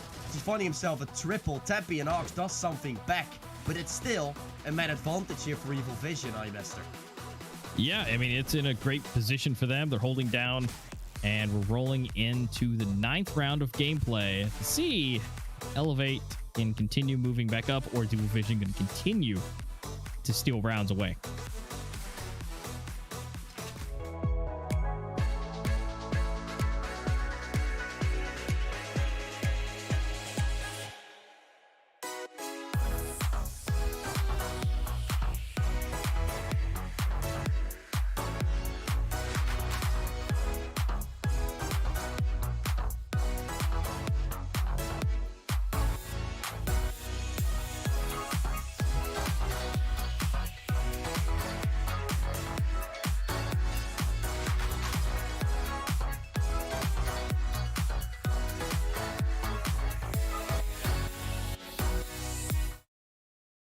Don't you think it's time to up your game?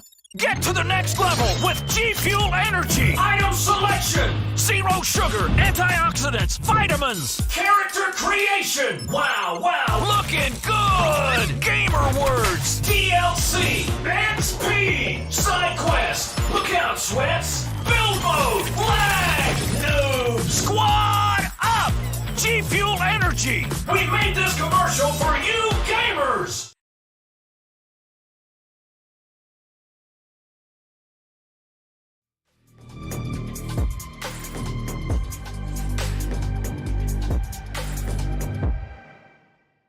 All right, guys. Thanks for hanging out in that short little break.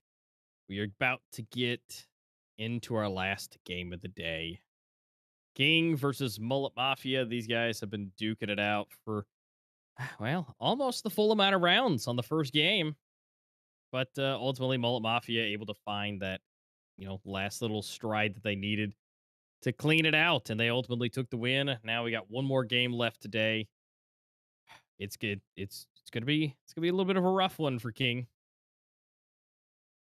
Oh, it definitely is going to be. Again, it's going to be Port, a map where, strats are very, very important. I think one of the reasons why Molt Mafia are thriving so well in the Pro League Season 2 is just because that calling coming in is absolutely great. So coming up on Port, yeah, they're going to have to do a lot. Now, Port is a map where utilities are very needed, where you need to do a lot in terms of just your utility usage to actually win out, where, strats matter a lot as well. So I think Kings, one of the reasons why Kings, play in the Pro League and they are kind of where they are, is because of their aim. I honestly think their aim is very, very good. But when it comes to strats, I sometimes feel like it's maybe not as good as it could be. Now, if we look at the highlights of the game, again, it was a very chaotic game in terms of, Molt Mafia just advancing first, just heavy, getting what it was like 6-2, like something like that, just getting round after round after round. But then, you'll guys see, but I mean, you saw if you just watched the game, it was actually Kings that they were able to make a comeback, make it from, I believe, 6-10 to 10-10. But yeah, just not having enough steam to bring it over the finish line. Now, one thing we saw a lot on Costello was the KSG. Again, Costello isn't like the shortest range map, but at the same time, I feel like all the crucial spots that you have to fight for are quite close range. So that's probably one of the reasons why we did see it quite a lot. And it definitely shreds. I mean, we saw, I think this is the clip here from Strength. I do believe, like, yeah, where he gets a triple 1, 2, and then on left here, 3rd. Just absolutely beautiful. Sure, you can say that the KSG is an easy weapon to use and it's maybe getting used a bit too much, which I would agree. It's definitely a cheap weapon. It's easy. It's definitely a very good weapon. Definitely a very good price point for what you can do with it. But at the same time, if it's available, you gotta adapt to it. You gotta learn how to play with it well. The competitive meta simply is what it is. Now, I think this 1v1 was one where it was very close, but actually Donnelly played it to perfection, right? Like, he played around the angles as much as possible, stayed alive for as long as possible, but ultimately was able to get that frag as well. So that was great by Kings. They were definitely looking very solid. But then Mullet Mafia, they somehow found their way back in, getting, I believe, 8 rounds in a row from here on out. Yeah, they made that a little bit more difficult. I mean, Mullet Mafia able to secure those rounds back to back to back to back. I mean, even though some of them were close, they were just able to find that stride. Eventually they learned, how King was playing. And I agree. I think that Mullet Mafia definitely had a bit better strats as far as King. They had great aim, but, usually when you'd see the retake come in, it seemed like they were just like, okay, time to go to the bomb site, do what we do, right? There wasn't any real strategies kind of put into play, at least, visibly from our side. It's not what it, looked like all the time. And so, they're able to run through and ultimately their heads got pinged off over and over and over. Now, when it came down to the shotguns, it still didn't help. We got to see once we go, once we were now here into the flip, we saw those KSGs, especially in that jump position right there off to the site. I mean, they were just popping up and down with the shotties, and it was just working out. Yeah, it simply was working out. I don't know, like, they started kind of this streak on one side and they switched to the other side and were still able to get a few more rounds. I think it was just kind of mental as well, right? Because it wasn't like they changed their gameplay that much. It was simply that they did the same thing, but somehow, a bit with maybe a bit more confidence, with a bit better execution. It just worked out perfectly for them. So yeah, Kings, they got to many rounds here. This is, I believe, the last round of the half. But this is what we said. They started to kind of come back on one side, and then when we actually moved to the other side, they were also just great at getting a lot of frags. You know, they get up to, they win a pistol. I like this. I did really like this, where they just wait and spawn. And why would you not, right? Like, it's quite easy, just wait and spawn and be able to do this, you know, kind of, again, switching the breach with the coalition, defending the spawn. But either way, it works out great. Great strategy there by Molt Mafia. And again, you know, that's one of the reasons why they thrive, why they are so good, why they are pretty much first or second right now in the leaderboard. It's simply because they have the strats. They have the ability to call original strats that actually do work out, and a lot of times it's very hard to counter because, you know, nobody really expects that to happen. You know, everyone kind of expects them to play that kind of default plays that you see in the Pro League, but when Molt Mafia shows up and pulls out strats like this, it definitely works out for their advantage. Yeah, and I mean, it's just something that, you know, you got to keep it fresh. And, you know, here's where the KSG, as we talked about during the game, just doesn't work out too much, where, you know, only the head's just barely peeking out, and where maybe a pistol would have been a little bit better in that position. But yeah, Molt Mafia, they were just doing great, able to hold it down. Now this was a great jump down, triple kill defuse coming in from Wise. It just did great, did a good job, and ultimately, you know, that put him in a little bit better position. And again, they got close. You know, they did. I mean, ultimately, we did get 2 double digits on both sides. But again, ultimately, Molt Mafia, just those strats were just too much, and they had better of them, and just being able to make those things secured and ultimately to take the victory.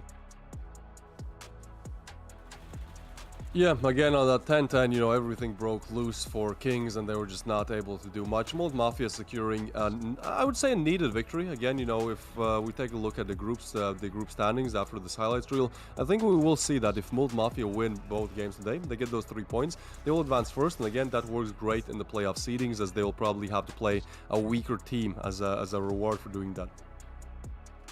Yeah, as a, you know, kind of put that out there, and it'll make things a little bit more interesting. Now, by all means, you know, whoever loses, you know, will have a chance to still, you know, stay in, you know, going down to the relegation area. But ultimately, this does put them in a much better position, and hopefully they can, you know, capitalize on that. I mean, again, there's still one more map to be played, which is going to be Port. So maybe, you know, King, they did a good job, but, you know, this is still Costello. This is still new, and this double kill right here is, I mean, neither one of them were checking that angle. He just cleans them both up. Yeah, that was definitely a great one. I think that in general, positioning in this Costello game was great, coming in from both teams. But I'd say on the side of Molt Mafia, we could really see some master classes in terms of, you know, how to position yourself to kind of get the most advantage as you can get. But with that being said, we are moving on towards Port.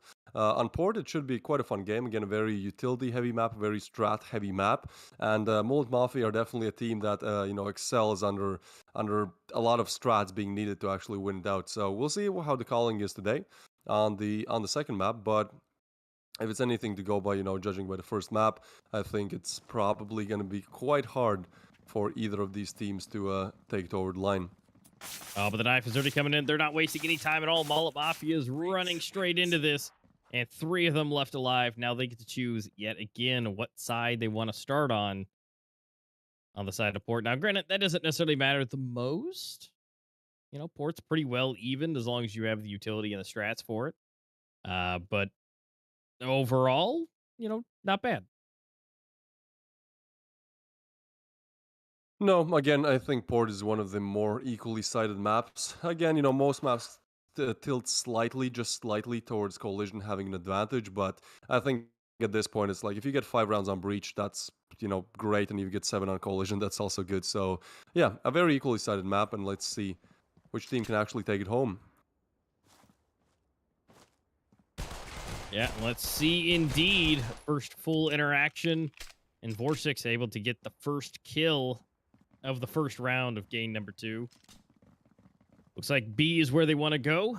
Molt Mafia sliding in here. And I love how Molt Mafia is going for the aggression. You know, they get to choose what side, and both times they've started off on the Breach side. Now, Alpha getting dinged just a little bit.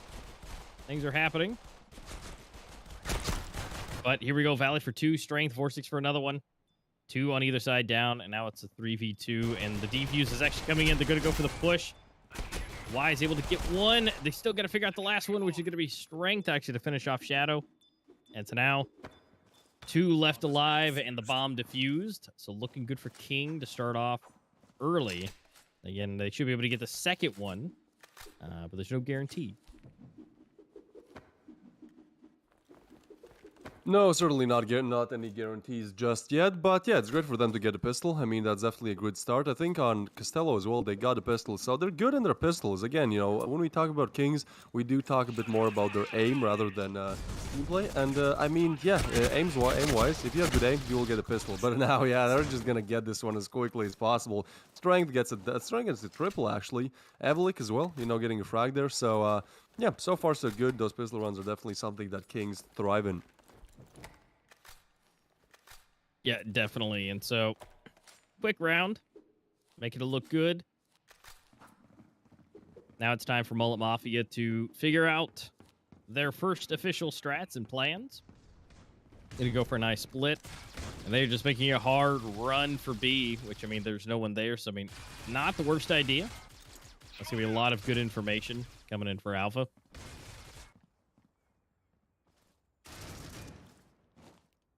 Ooh, Vorshix. All right, he's jumping and he's getting the frag. Reekers, though, he's going to get the Evelic, but Vorshix, this is a great backstab if he's able to capitalize on it.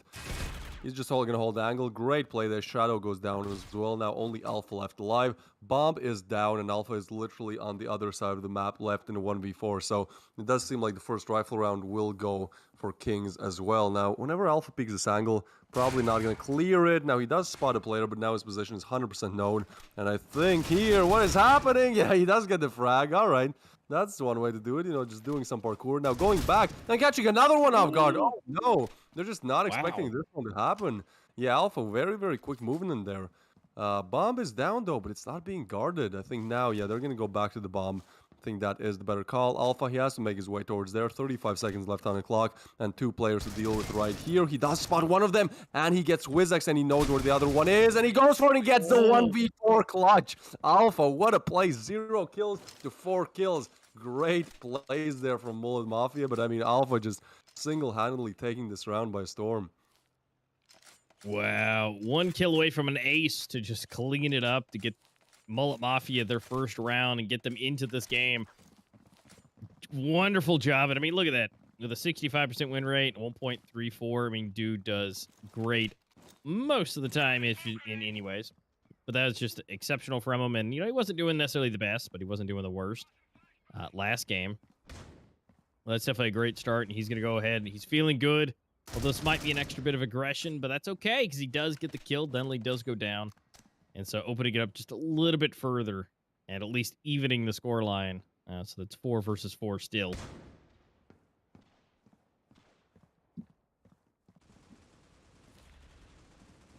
Yep, 2v2. All right, Reekers is very low, but not dead just yet. The bomb is dropped, and they are taking the A bomb side. Now, Strength, yeah, he's not going to deny the cross here towards mid, so the bomb should be able to go down, but I think Kings Gaming, they're on a very quick retake here. They're just going to not exactly push in. I thought they were going to commit very early, but I think after they heard the bomb plan, they understand, you know, they're probably going to watch this one.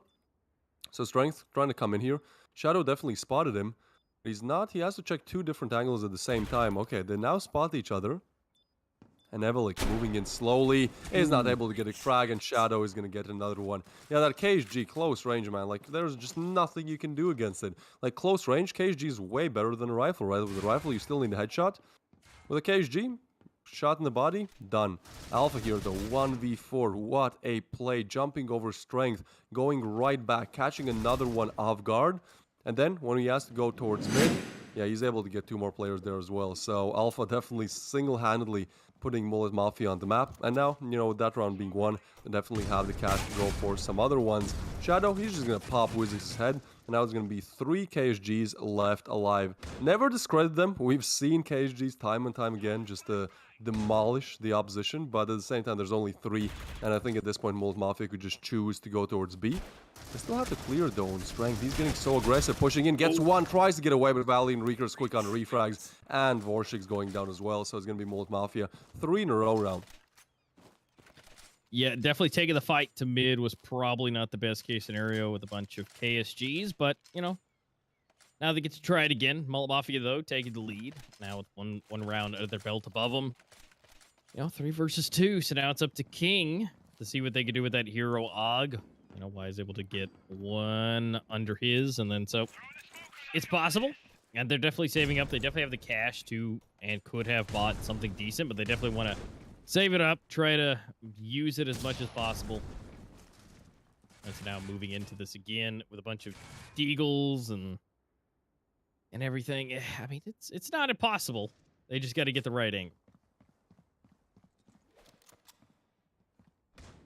Yeah, again, today we've seen many rounds where they're technically unwinnable and they go down to very close margins, but with Evalik and Wizak being eliminated, the only rifle taken away as well, those Eagles are going to have to do so much, and Shadow, he's just going to, press on forward, find another frag, and now at this point, it's just a hide and seek, Shadow, he's definitely looking to extend that scoreboard. Oh, a quick headshot on Donnelly. Vorshik's the only one left live on a bomb site, but he's going to get pushed as well. Tries to go for the kill, but unfortunately, not able to connect, and it's going to be a recourse to take him down as well. So Molt Mafia, here you can see, sure, they might lose a pistol. In pistol rounds, again, aim is superior, but when it comes to those rifles, Molt Mafia definitely know how to use them, what to do for each player, how to use strats. Shadow here, 0 maps played, 0% win rate, 1.0 rating, role unspecified. You could not get any more anonymous than that. But I mean, this is on, I believe, on this team. Obviously, he has played more than 0 games to make it the Pro League. But on Molt Mafia, this is his debut.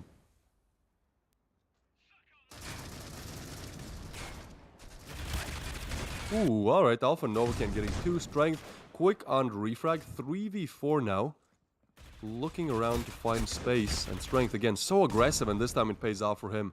No refrags coming in. He hears another player, but I think they are gonna go B. Strength, he is so aggressive on this position, but again, he's doing a good job at it. So, with another player being eliminated towards a log, now Valley has to do everything. Alpha did a 1v4. Can Valley do a 1v2? That is the question.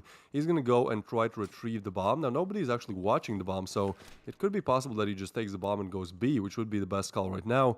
But still, he has to be careful that he doesn't get peeked from this angle. He's actually holding it. Oh, they might hear him. Yeah, the timing's out. Oh, he actually spots one. What? Wait, what? That was the quickest flick I've ever seen. I thought he got strength there. But no, he just flicks and immediately gets a frag there. So now he has to find another one. 35 seconds left on the clock. This would be horrible for Kings Gaming. Losing a 1v4 and then a 1v2, that just emotionally messes you up, man. So yeah, Valley, he definitely wants to make that happen. Not only to get around, but to just secure, that Kings are living in, that Molt Mafia are living in Kings' heads rent-free. Now, Valley, he is going to move in here slowly. Ooh, okay. Ooh. This is such a game of catch and mouse, but I don't think they are expecting this. Valley, does he turn the angle? He does, and he gets strength. 1v2 completed with one of the quickest frags that I've seen, one of the quickest flicks. And that's going to be Molt Mafia, 5 unanswered rounds. And at this point, Kings Gaming, their morale is simply not there. No, I mean, you've lost a 1v4. You've lost a 1v2. I mean, that doesn't feel the best, but you know what? They're still in this. They can try it. They've got everything fully bought now. That's another going to try it for another time. Molt Mafia, though, they now have a 3-round lead. Looking good. Strength able to get 1. Alpha for the refrag with the nade. 4-6 able to get Alpha again. Refrag it again. 1 for 1 for 1. Now coming from behind, Wise is actually not able to make those connections. Shadow able to get the KSG. And 4-6 actually able to get double, both of them. Now I'll leave it all up to 1. Recurse now. Are we going to see a 1v3? We've seen everything else, but no. We're going to see Strength. Going to go ahead and not allow that to happen at all. Not again. Yeah, here's the replay of that flick. I think there might have... Yeah, there was... Okay, dude. I think there was some kind of lag there or something. That's just inhuman. It's not possible to flick that quickly. But it's going to be Valley, to finish off the clutch as well. Yeah, that flick was just inhuman, man. I don't know. Sometimes when you watch these players, there is a little bit of lag, like right now, coming in. So that's probably what it was, but still, it looked so crazy. Strength and Evalik, though, going to get 2 strength for another one. And now Molt Mafia, they are getting stopped dead right into their tracks. Nothing they can do in this round. And Kings slowly pulling these rounds back. Yeah, I mean, they've now 1 round separating them at this point. we should be seeing things, you know, get a little bit better for Kings. It looks like we're going to go full pistols at this point, maybe with a Hero SG. And, I mean, they have the money for the somewhat. I mean, Alpha could bot, and so could Valley, but I think they're just going to save it for this one, see what they can do, and then be able to clean it up for the last one. Shadow able to get 1 and 2, and now they're going to be able to pick up those weapons. So now we've got 2 rifles, or, well, oh, okay, back to 2 rifles. It was not there just yet, but all right, here we go. Evilic able to get 1 for himself, Shadow by himself, and here's for Strength for the last one. It's now, just as it was ahead and there was a lead, it has quickly switched into a tie to 5-5, which, I mean, I got to give it to King. I mean, they're keeping it close. They're keeping these things, the rounds, they're able to bring them back, but again, it's getting over the finish line is the ultimate goal. So can they keep up that momentum? Because last time they just ran out of steam and just wasn't able to secure it once they both got to double digits. Yeah, again, this is a game. Both games have been such games of chunks, right? Like, it seems like one team shows up, gets like 5 in a row. We're like, oh, okay, yeah, this is going to be an easy one for them. And then the other one shows up and gets another 5 in a row. So it's very interesting right now, right? Like, it's very close, but I think at this point, it's like, who's going to get, not even the next round, who's going to get like next 6 rounds? I think that is the ultimate question here. However, like, he's in a very nice position, and he does get a frag here, and he actually could be able to get another one. Now, they are expecting him to Shadow to take him down. Strength, quick on refrag, 3v2 now. But Wizix and Strength just too strong on that A-bomb side defense, excuse me. And yeah, it is going to be Kings getting 5 in a row now, doing very, very well. Heading into the last round before the side switch. They would love to get that 7th. I mean, again, you know, it is a bit coalition-sided on port, so, you know, if we see a 7-5 side switch, that would pretty much be all equal. Yeah, I think that'd be fantastic. For them to be able to at least get, you know, a 2-round lead, and then we know they're good with their pistols as they switch over. So if they're able to get those, you know, next 2, that'd be a great spot. Just like with Strength, getting this double, fantastic for them, leaving 2 KSGs and an SG. But now it's just falling apart. Vortex able to get 2. Shadow was able to pick off 1, but 18 HP left on Shadow. And a Dream, it looks like Flash is coming in. He's fully flashed, comes in, actually gets the shotgun blast on Vortex.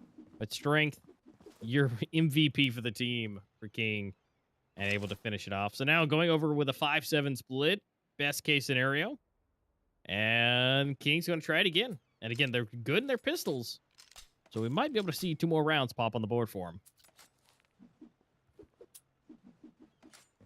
Alright, pistols. Well, nobody really buying a deagle. Normally you see way more deagles, but this time there's not going to be any deagles, just XD, 4D5s, and P250s. Very quick action. And Kings have been great at these pistol rounds, so I think this one they could take as well. Now they are pushing a full bomb side, getting overwhelmed. Shadow gets 1, another one for Alpha. Reekers, he's going to be left on B. Oh, but they actually do rotate over towards B. Okay, well, Reekers, he has to do everything here. Has to move in, get at least 1 frag. Is going to be Strength finding that frag. And now Shadow to move in. He does find Wizx 2v4 now.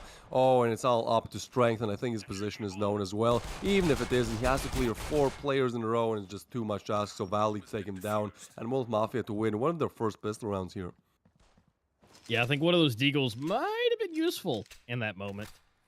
To, you know, either just delete some health on him or to secure some of those final kills, but ultimately that's okay. They're going to try it again. This is going to be nice for Molt Mafia. They should be able to equalize this quite nicely.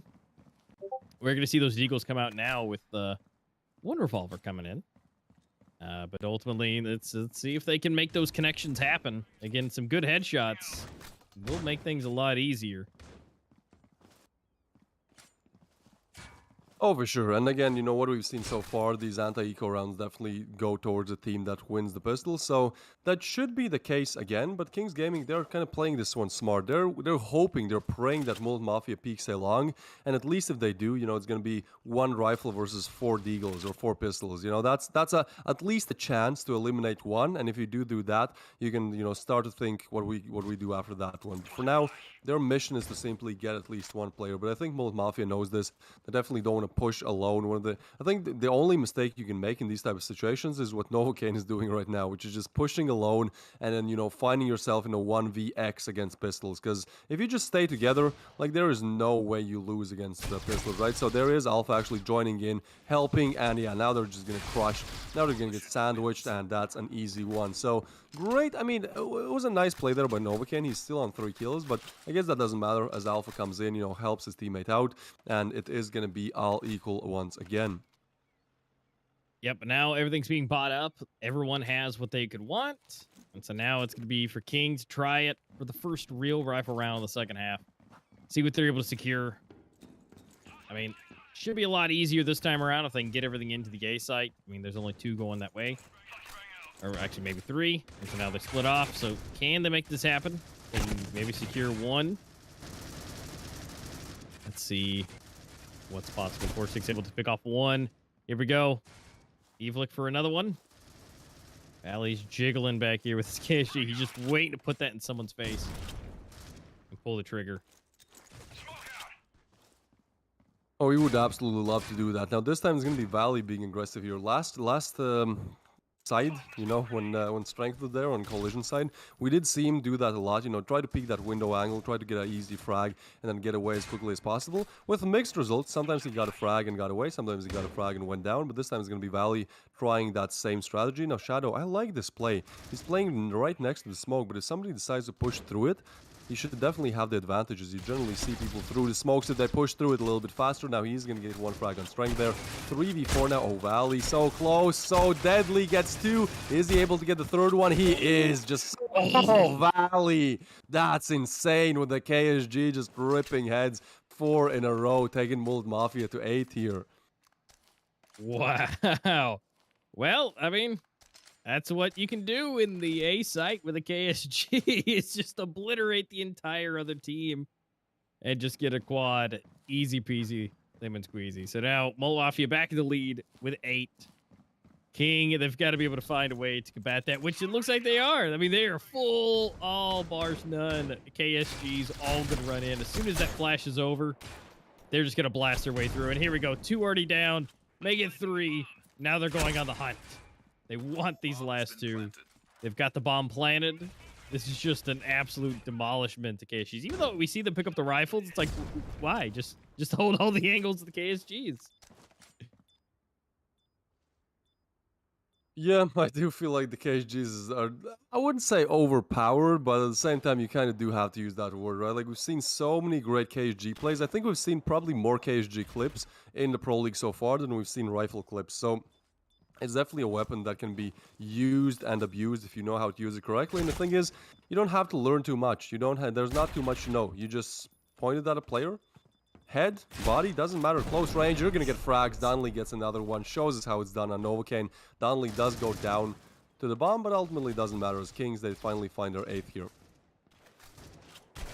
Yeah, I mean, they're doing... Yeah, he just 1, 2, 3, and then at that range, I mean, just... it's so clean.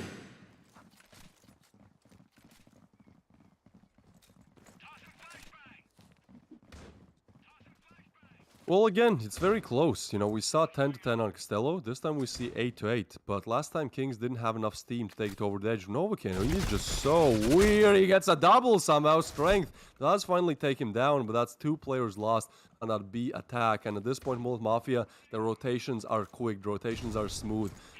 Kings Gaming are meet 4 players on the B bomb side. That's a lot to deal with. That armor break with the nade as well. But Vorshix gets a nice double, and somehow, I don't know how, Vorshix gets a triple strength. And that's going to be Kings just steamrolling through the bomb side there. Yeah, I mean, Kings, when they take the round, they're taking the round so cleanly, but Molt Mafia's keeping up, though. I mean, it's just quite amazing to see how quickly King is taking it, but then when they don't, they really don't. So it's kind of all or nothing, but I mean, kind of claps to Molt Mafia for being able to keep up with how aggressive King is being here on port. And I mean, it seems like their playstyle is working out a lot better here versus Costello. And here we go, Strength to Denley able to pick off 2 each. Now they're rolling into mid. B side is relatively open. We are going to see somebody slide through the back, which is going to be Shadow.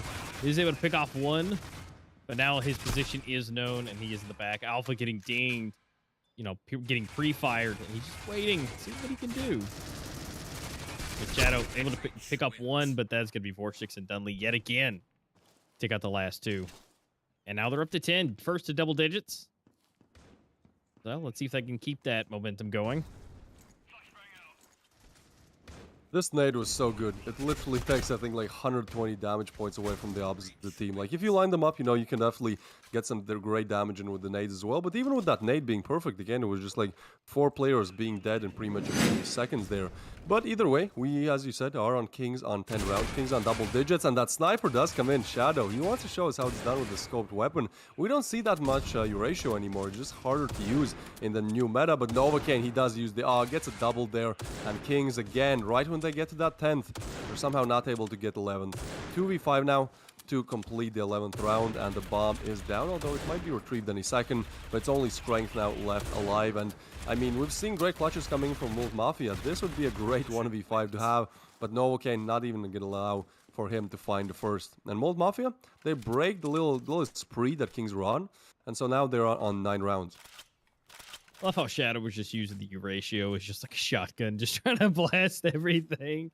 I mean, trying to give it a good shot, but ultimately, yeah, they were able to take the round and kind of stop that craziness from happening. Now, kind of full, you know, ish buy again, and so we do see three KSGs. Maybe that's what they need again. You know, these KSGs rolling into the A side. You know, big stuff coming in. Evelyn able to get one. Wyzex for another. Evelyn again. And so, I mean, now it's open. These KSGs, you know, you got to have some. You got to have some to help clear.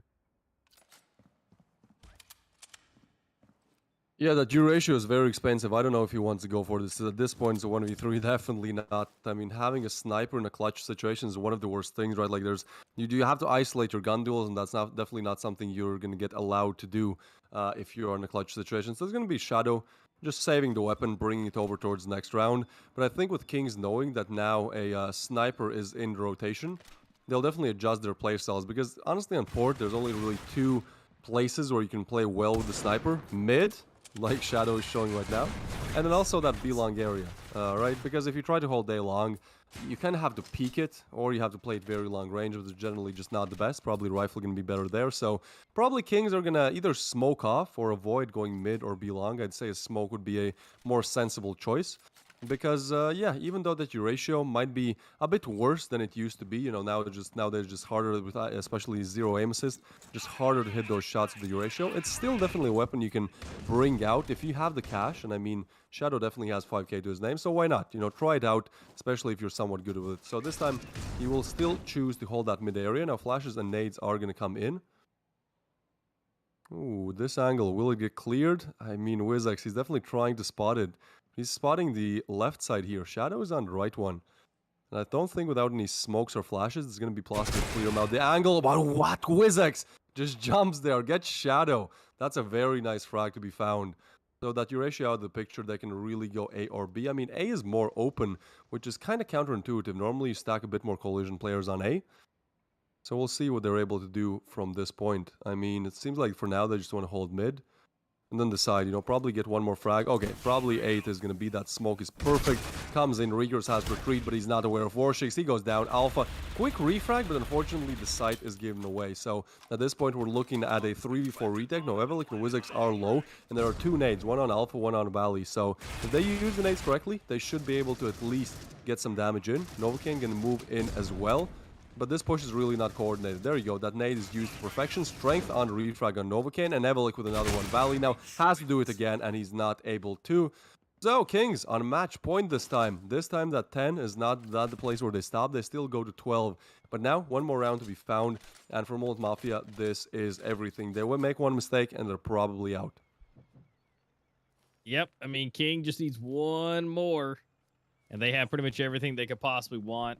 And it's, you know, it's a full buy, weapon-wise, for Molt Mafia. But, you know, again, that aggression coming in. You know, here we go. Vortex able to pick off the first one.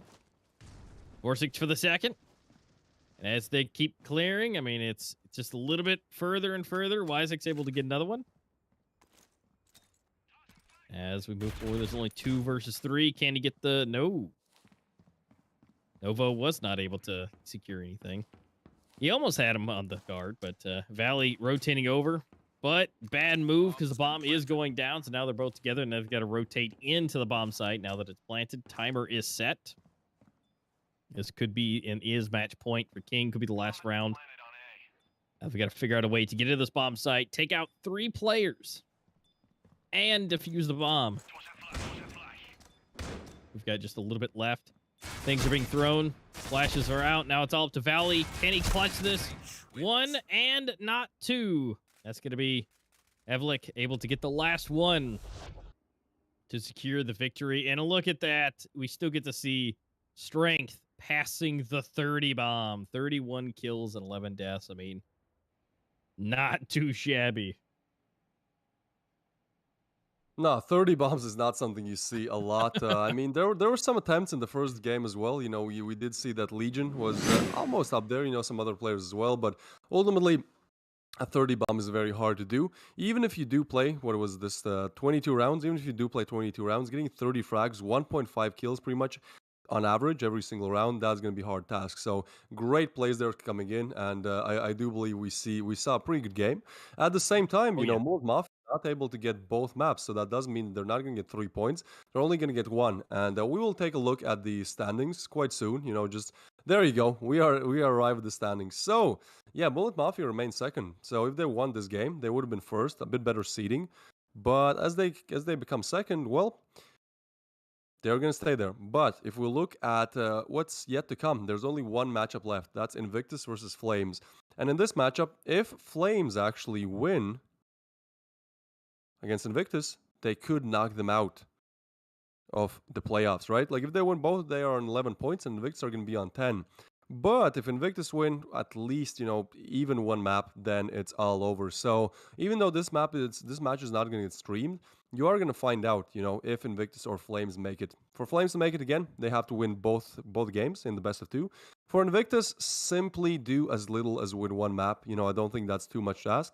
And they made it to the playoffs. So these are the teams that we'll see in the playoffs coming in 2 weeks for the Eurasia region, in 1 week for Americas, and in 2 weeks, Friday, Saturday, Sunday, for the Eurasia region. So we're going to see Rain, Molt Mafia, Team Aries 100%. And then that final question is about that Invictus/Flames 4th place. Yep, because I mean, Flames theoretically could secure themselves in a better position. You know, King, it was able to move up, you know, due to that little bit slightly better round balance and able to, you know, just hang out and stay in that 5th position. But, you know, Flames could, still technically possible, you know, if they do, you know, somewhat decent with Invictus. But right now, you know, congratulations for Kings for sliding up as of this moment into the 5th place to secure themselves into the next Pro League and not have to worry about fighting it out. Now, unfortunately, we do have our bottom 2 who will be, you know, unfortunately moved down and pushed out. And so whoever coming up in the next circuit, you know, you guys remember registration is open, could secure that position. You know, there are 2 spots up for grabs, guaranteed. And then, you know, if Flames doesn't really go anywhere and out of their position, whoever makes 3rd place will have to fight for that position. And so, you know, it's totally possible. So make sure you go visit play.mobileesports.org/app/circuit intermediate for more information, and feel free to check, you know, links in the description, that kind of stuff, and be able to figure out and what you want to do to register for your team. Again, if you got a bunch of friends, you got a bunch of ranked players you play with that are always good, you never know. You know, you don't have to be the best, but if you are, great. You know, you get your guaranteed position in, but you can always aim for 2nd or 3rd to either guarantee or fight your way in.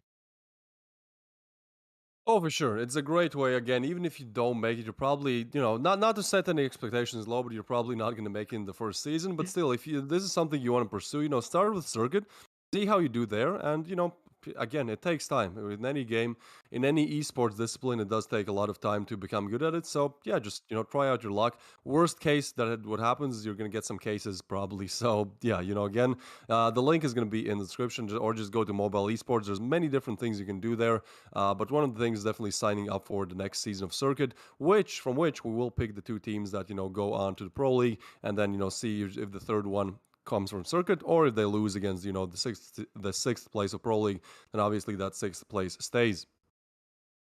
Yep. So there's definitely some options for you. So guys, unfortunately, that was our last game for today.